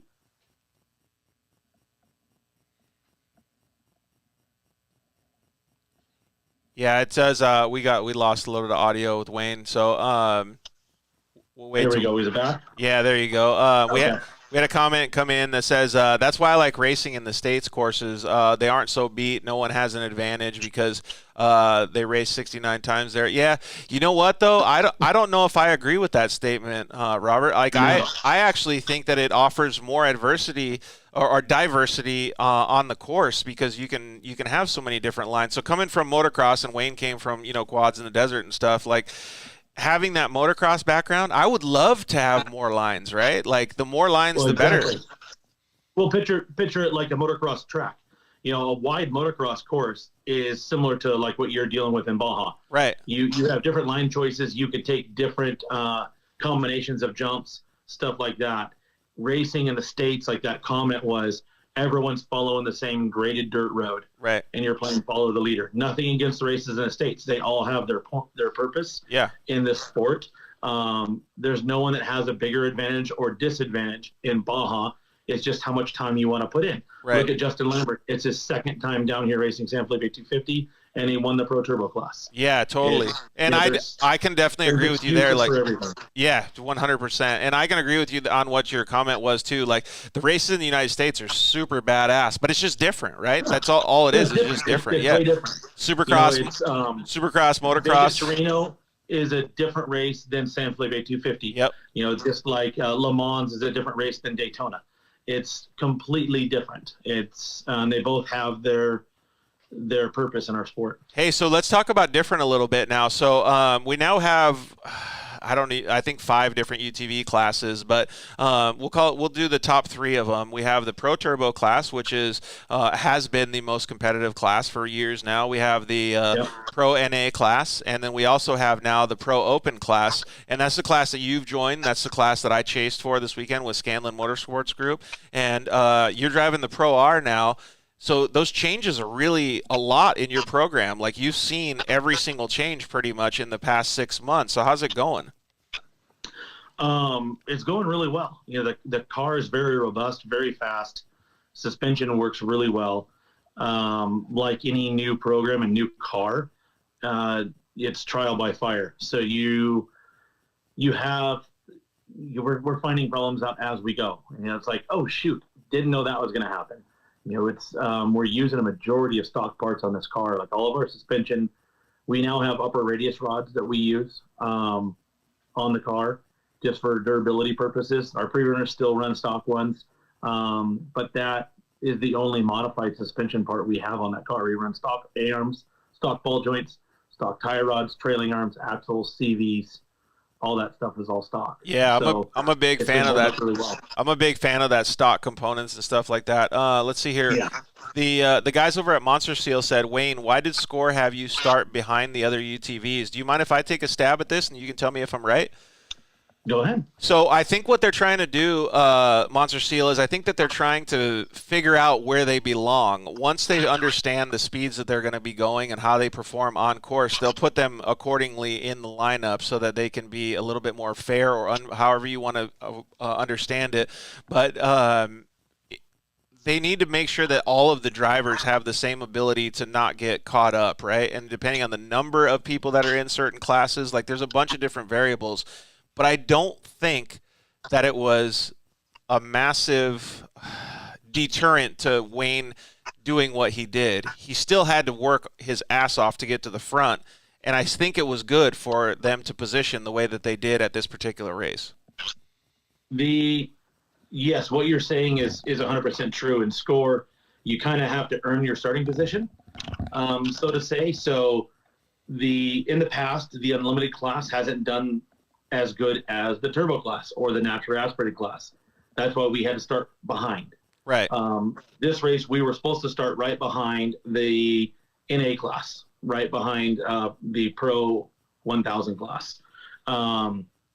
Instead, Score had a little hiccup, and they started the 1600 cars, the 7S trucks, the 516 bugs in front of us. They started everyone in front of us, and it wasn't supposed to be that way on the website.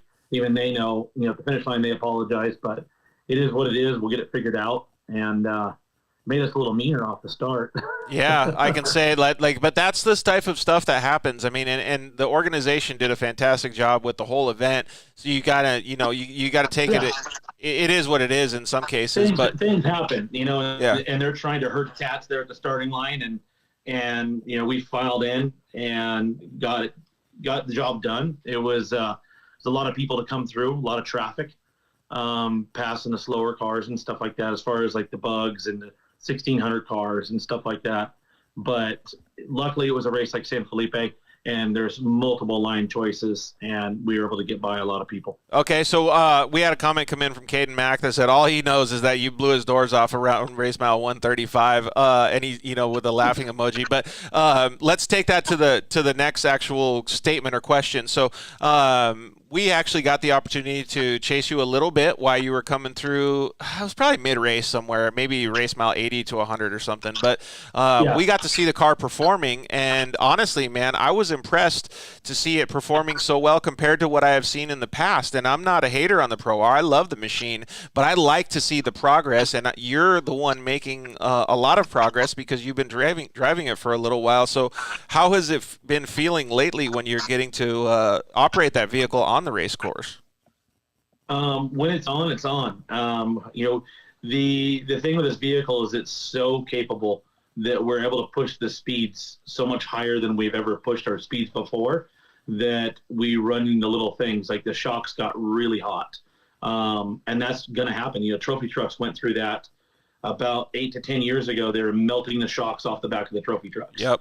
Because they picked up the speed so much. And, like I was talking to Justin Lambert earlier this morning, and coming up Zoo Road, he said he was doing about 52 miles an hour, and I was doing about 82 miles an hour. Holy smokes. The shocks got really hot, and I regretted doing 82 miles an hour because things just kind of faded out, and we had to take it easy towards the end and just get the car to the finish line. But we're doing things to make that go away, and we'll be working with Fox, getting the things tuned in and getting the temperatures down on this car. Yeah, and that's the development of any type of new vehicle and new program. Like all of this trickles down to better stuff for the end consumer, right? So it's awesome to be able to see that and understand it. Like I would have never ever even thought that happened. You obviously experienced it, and you're showing that we can fix those things.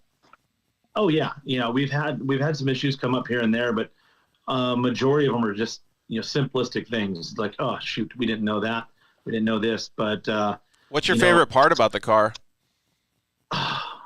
Driving it. Dude, they sound so badass. It is just so much fun to drive. The way the car handles and the motor and suspension, like pre-running, I was doing 95 to 100 miles an hour down the lake bed, and not even a care in the world about belt temperatures. Did the same thing in the race. Yeah. I saw 101 on the race car on the lake bed and let off the throttle. It was like, there's no need to push it. So it's just so capable of a car and so much fun to drive. Yeah. And it doesn't have, the limitations that we've had in the past. It's just a lot of fun. Yeah, and I actually heard, unfortunately didn't get to see any of it, but I heard that you guys were able to pass some of the bigger trucks, and you guys were putting some serious speed together. So I'm really interested to see the progression of the platform in the next, I don't know, let's just say 6 to 8 months. By the end of the year, you guys will have most of this stuff dialed, so it'll be pretty sick to see how they do at the – well, and you already have a baseline for the Baja 1000 last year, so to see how you do this year is going to be really cool. Oh, it's going to be night and day difference. This year our goal was to finish with that car. Brand new car. We raced it with stock valving in the shocks. It was bone stock and had no time in that car.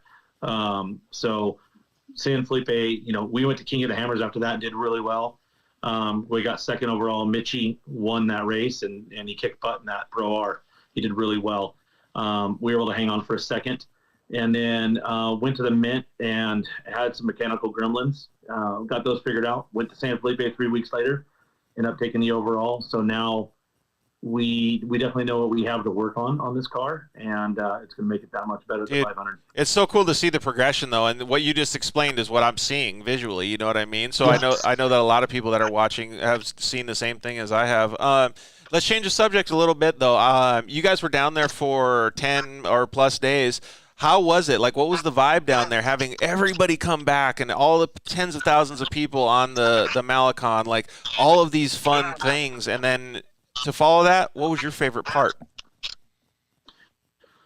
Oh shoot, it was awesome to see everyone down there and seeing a bunch of people pre-running, seeing all the restaurants and taco shops and bars and stuff like that full of people. Yep. The Malecon on race day, it's hard to describe. I mean, you got to see it.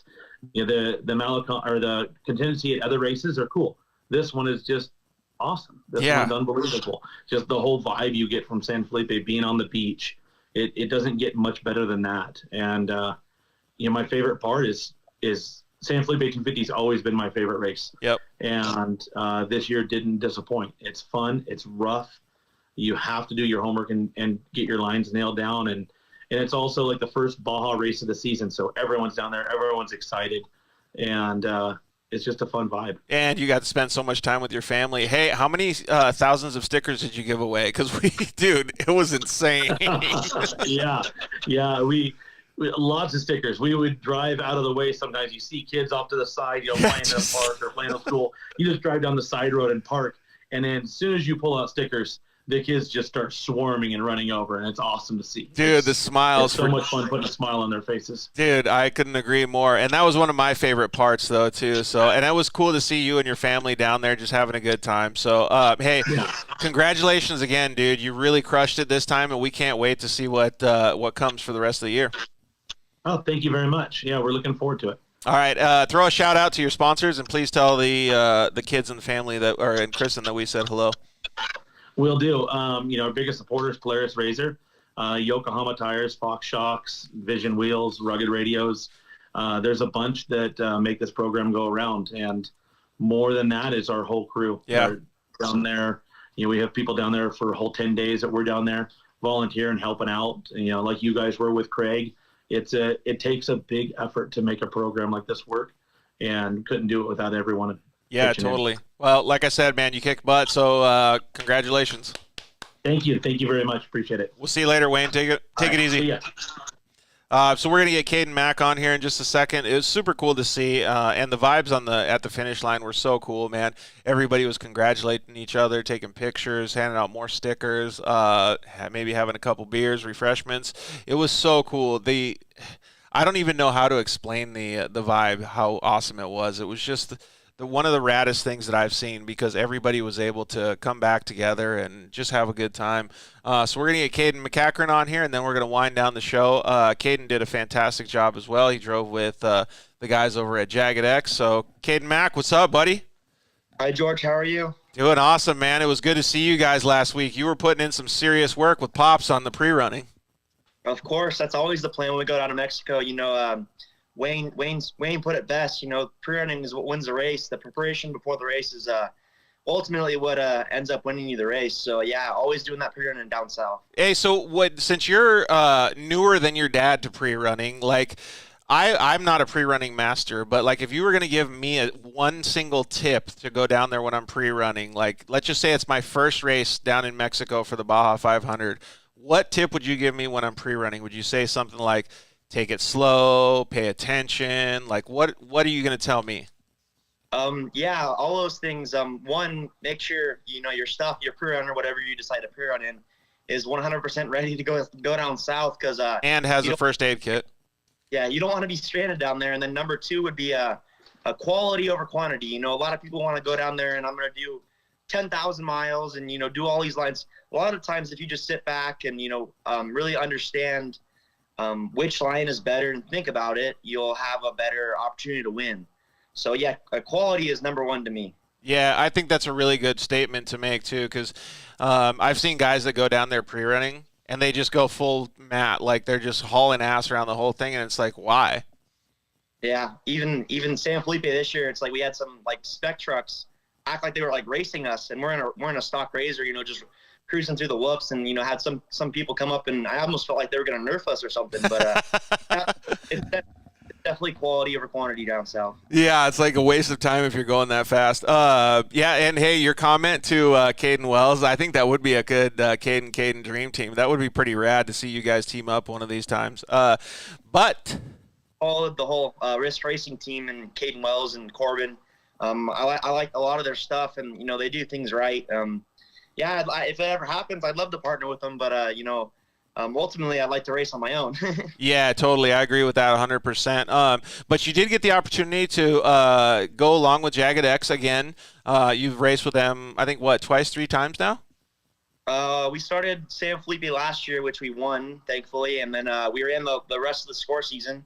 So there's 4 races last year, so this is my 5th race or 6th race because I did the Mint Flaunter last year with them. And, yeah, we've definitely built a relationship and a bond.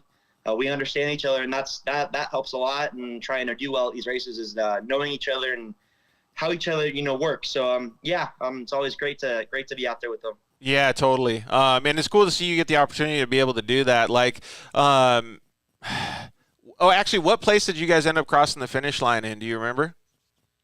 We had a slew of issues, and I think we were eighth on UTV Turbo, but without those issues, I'm sure we would have done quite a bit better. Yeah, so we got to see you a little bit out on course, and it looked like a couple of times guys did have issues, but it looked like for the most part you kept just trucking along and making sure that you got that thing across the finish line, dude. And that's no easy feat. Like, I don't know how to say it or how to explain it just in a visual context like what we're doing right now. I wish that people could understand how tough it is to get across the finish line in one of these races.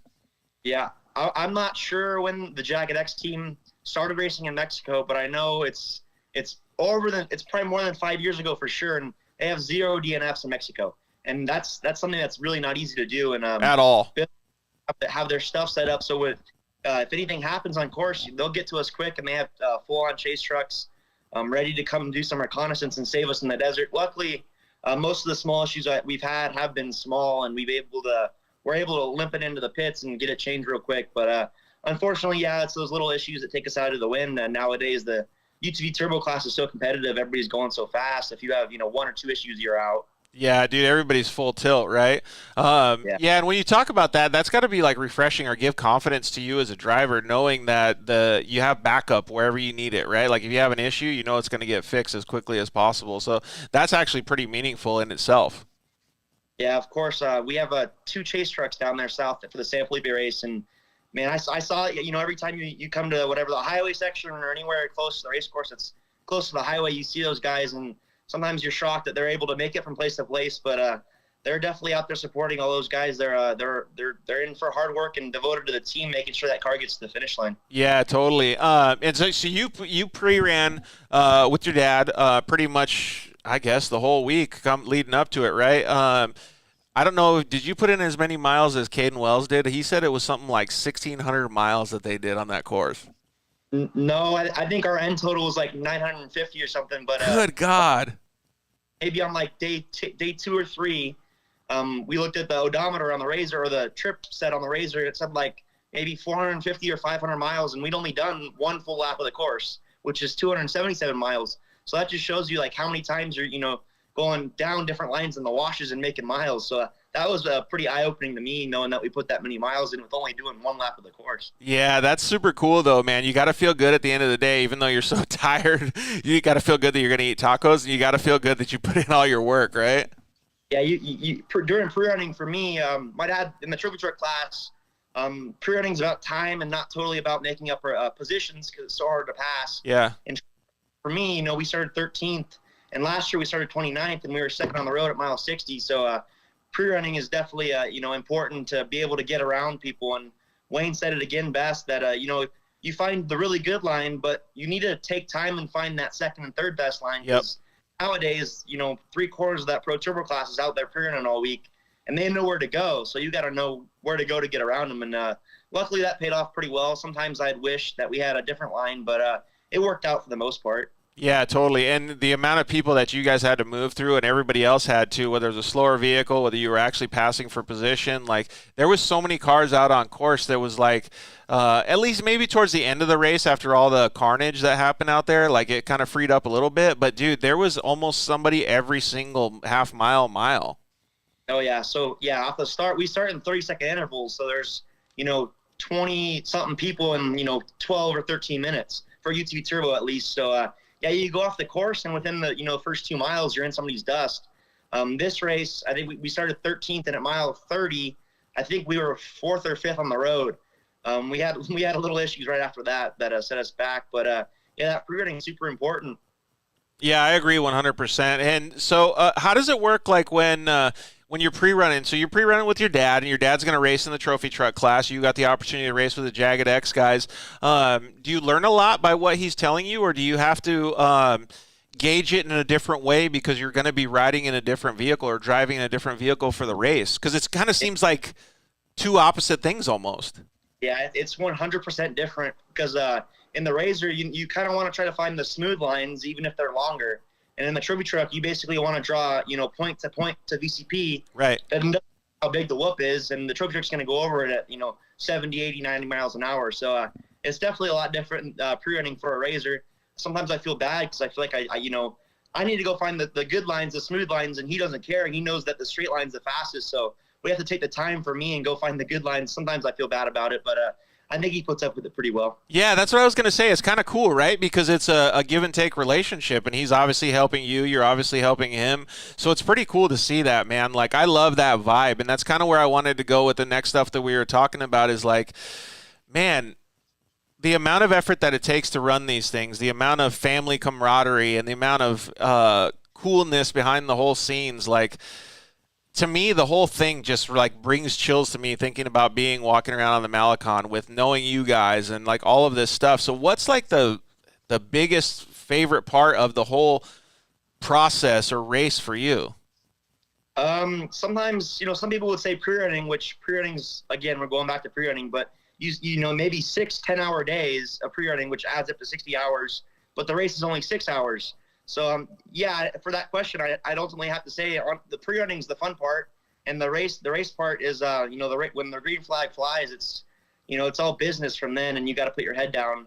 I enjoy, the whole thing, to be honest, from getting in the car to getting out of the car and giving it over to Brandon Schuler. But, my favorite part are the rough parts. Yeah. The perseverance. Fixing the car, making passes when it's dusty, taking chances, not taking too many chances, all those things, you gotta weigh the opportunity to, the risk you're taking. Yeah, 100%. And so Tracy's Traco USA said, when did you get in? You started the race? I started the race and went to mile 137, and Brandon Schuler got in and went to the finish. Oh, okay, cool. What's up, Mike Emerson, too? Yeah, his VP Race Fuels did a lot this weekend. Not only did they help you guys, but we filled up a helicopter with all kinds of cool stuff. Yeah, if I'm not mistaken, I believe Justin Lambert, the winner of the UTV Turbo class, has VP Racing Fuels as well. If I believe that's true. Yeah. Or at least so. Dude, lots of them, man. Scanlon Motorsports Group, everybody. So it's cool to see that he's out there supporting all these fantastic racers, too. So when you were out on course, where did you give up the car? So I got out of the car at mile 137. Oh, 137. All right. So what was your favorite part up until mile 137 then? Because there was some really gnarly sections in that first beginning portion of the race. Yeah, a little bit. Something what my dad said is you go pre-run at a slow speed and you think it's super rough. Then you get in the race car that's set up for the whoops, and you're going 40, 50 miles an hour down the whoops, and you don't even care. All of it's fun. Unfortunately, in mile 25 or 30, I nailed a log in the course, and I thought I got a flat, so I had Pat Stone, the co-driver, get out. And stupid me, it was hard, and I could have guaranteed it was a flat, but thankfully for BFG tires, it wasn't a flat. He got back in. We lost some position, but thankfully at that point, we had noticed that we torn a CV boot in the left rear axle, so we were able to get it to mile 50 with the axle still in the car. Had the pit crew change it. I think they changed the axle in just about 5 minutes. Nice. From there, we took off down the lake bed, and then going back through the whoops at maybe mile 100. We're hauling through the whoops, and all of a sudden, it sounds like a trophy truck's passing me on the right, and 30 seconds later, we realized the header fell off, or the muffler fell off. Oh, dude, really? Yeah, it's super loud, and it lost 2/3 of its power. So from there on, we never fixed it. It finished the race for mile 100 with no muffler on it. So that really down.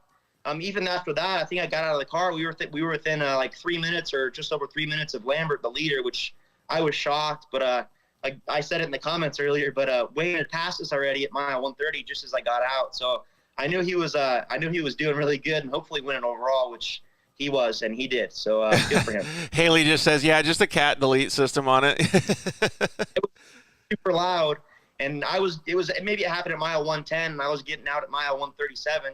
So I had, 27 miles of this, roaring sound in my head. But the co-driver, Pat Stone, he had to go the whole race like that. So I felt bad.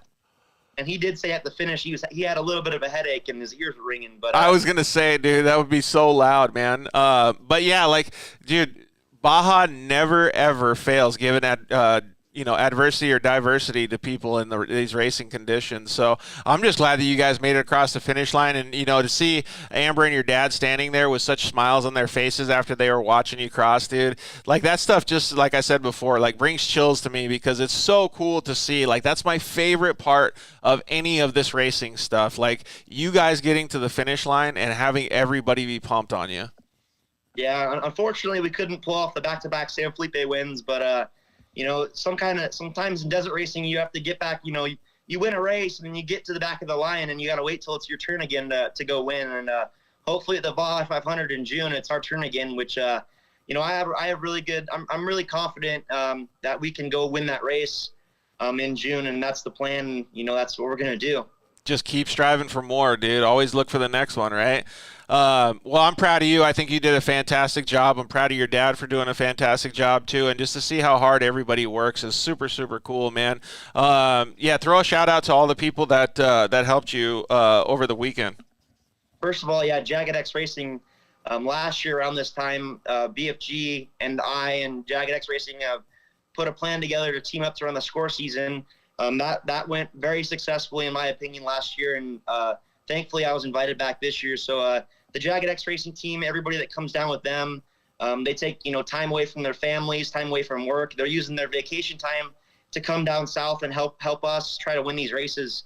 BF Goodrich Tires, Fox Shocks, that is San Felipe. Everybody knows how beat up the courses, and with all these new guys crewing now, it gets super torn up just a couple days before the race. And Fox Shocks, they're super smooth through the whoops.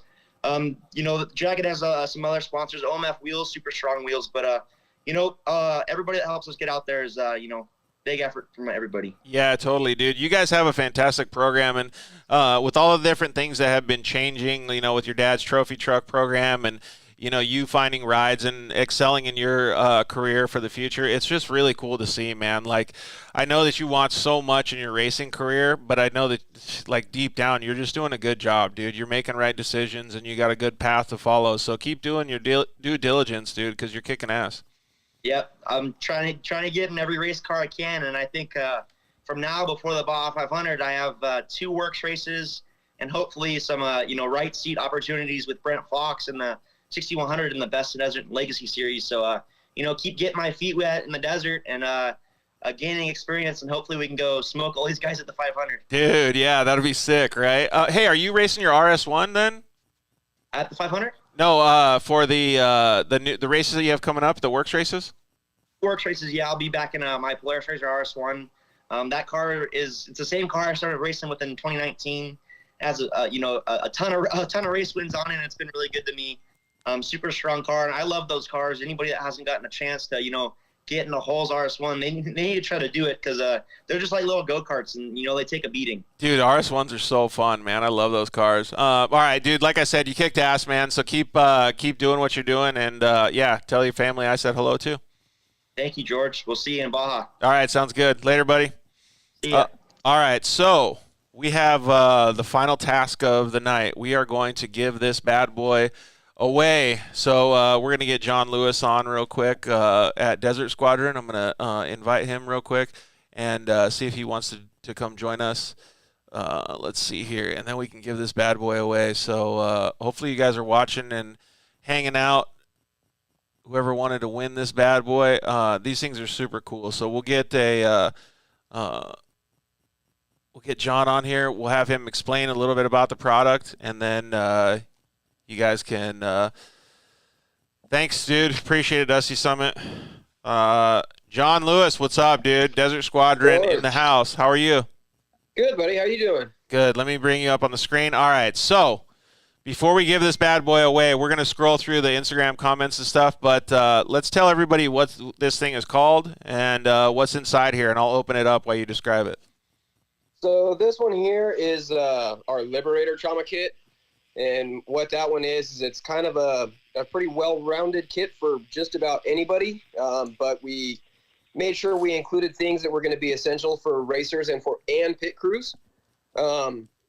So within it, as we go through it here, you'll see... Yeah, let me preface this by saying I'm a big safety guy, so everything that John is doing to help you guys out and to help the industry out, please go and at least check out his website. If you don't win, go buy some products from him. These things are badass, and they can help literally, quite literally, save lives while you guys are out there on course. Even if you're not a racer, you can go out on a trail and stuff, and you can save a whole bunch of lives and really, get somebody fixed up. So, all right, what's in here? Absolutely. So in that top portion, you've got anything from a splint, you've got rolled gauze, you have stuff in there to help treat a burn. There is what's called a hemostatic gauze, which actually helps clot the blood if you have a big cut. Down in the bottom portion, you have a basic elastic tourniquet, so hopefully you'll never need that one, but it's there just in case. Everything from your little minor boo-boos, cuts and scrapes, all that stuff. You've got the little kids that run around. It's great for that. So all that stuff's in there. And then up there in the pouch, you've got your elastic band and emergency blankets and tape to kind of hold everything together. And heaven forbid, that cute little CPR mask up there. That, again, something that you hope you never really need anything in there, but you'll be glad you had it if you did. Dude, totally. And so all this stuff comes in, what's one of my favorite parts is this is one of your bigger ones, I know, but this is still such, I don't know what you want to call it, a compact form factor. Like, okay, so look at it compared to the size of my head. I got a big head, but this thing is small. I mean, like this thing, you could easily fit this in a baseball cap, right? Like, so these things they can pretty much be tucked away anywhere in your side-by-side. Like, John doesn't sponsor the show or anything. I'm just a massive fan of his products. I love the things that he's doing for the industry, so I strongly suggest that you guys go out and support him, but even more so, support the people around you, because you can fix them if they really need it. So, all right, you ready to give this bad boy away? Sure. And actually, just real quick, because I know racers are real big on, weight savings and things like that. These things fully loaded are only 2 pounds. Oh, if you perfect. can't afford 2 pounds in your car, you need to look elsewhere to save that weight. So yeah, exactly. Maybe shave a couple tacos off your weekly diet. I would. Man, all them tacos. So all right, so let's see here. So you want to just do it the same way we normally do it? We'll just bring up the comments and I'll spin it, and then you can tell me when to stop, and we'll pick a winner. Sure. All right, so it looks like we got around 50 or so people that signed up for it. So let's see here. You guys can see. I'm going to the post right here.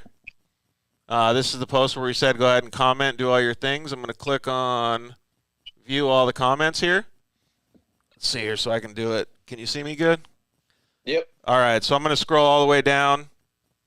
Stop. All the way back up. All right, let's go all the way down to show them all. Got it. All right.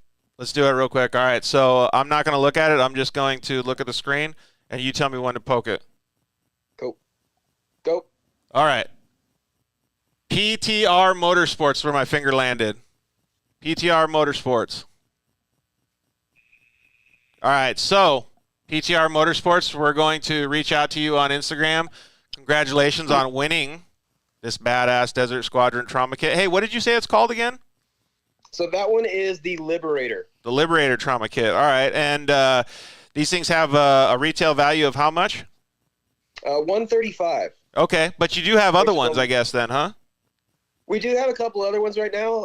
Having a little supply chain issues that we're trying to work out and sort out for everybody so that we can get them back in stock. But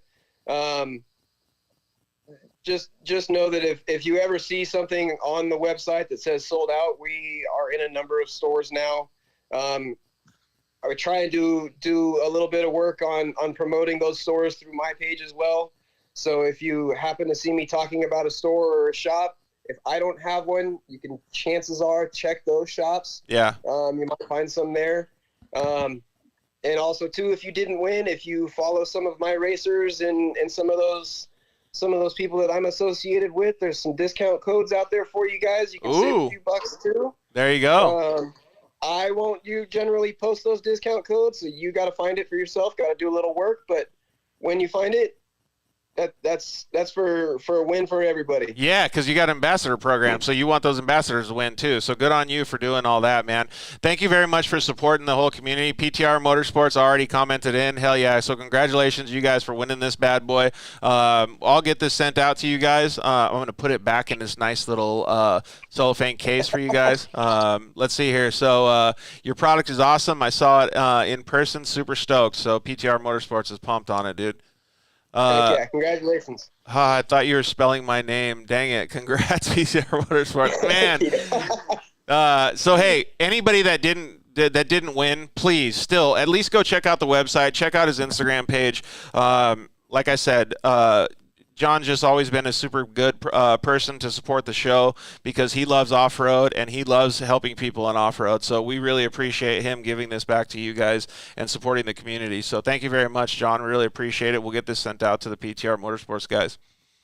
Awesome. Yeah, and if you guys have any questions on it, feel free to hit me up here. I'll be more than happy to go over it with you. Sweet, dude. Thank you very much. All right. Have fun. We'll see you at the races. Awesome, George. Take it easy, guys. See ya. All right, so we're going to wind down the show. Really appreciate everybody for joining us for episode 123 of the Dirt Life Show for the San Felipe 250 recap show. Thank you to Rob McCacken for joining us, Justin Lambert, Christian Strappas, Evan Weller, Caden Wells, Emma Cornwell, Wayne Matlock, Caden McCacken, and obviously John from Desert Squadron. You guys are our lifeblood. We really appreciate you guys joining us and hanging out, giving us all the comments, commenting on your favorite drivers, talking stuff about off-roading is what we love doing here on the Dirt Life Show. So we really appreciate it. Thank you to the guys at KMC Wheels, Motul, Shock Therapy, JL Audio, EFX Tires, Evolution Power Sports, Zollinger Racing Products, Vision Canopies, Crow Heat, and Solder Weld. Really appreciate all you guys for joining us, man. Man, I am tired. Hopefully I can get some rest. We go to Texas this week on Thursday, and we are going to be in Louisiana with the S3 Power Sports guys on Monday for a shop tour and live show from S3 Power Sports in Louisiana. So please pay attention to that. That's going to be an awesome show. We can't wait to see Dustin Jones and the whole crew, Dustin Henderson and all the guys over there. So, all right, I'm going to go get some rest.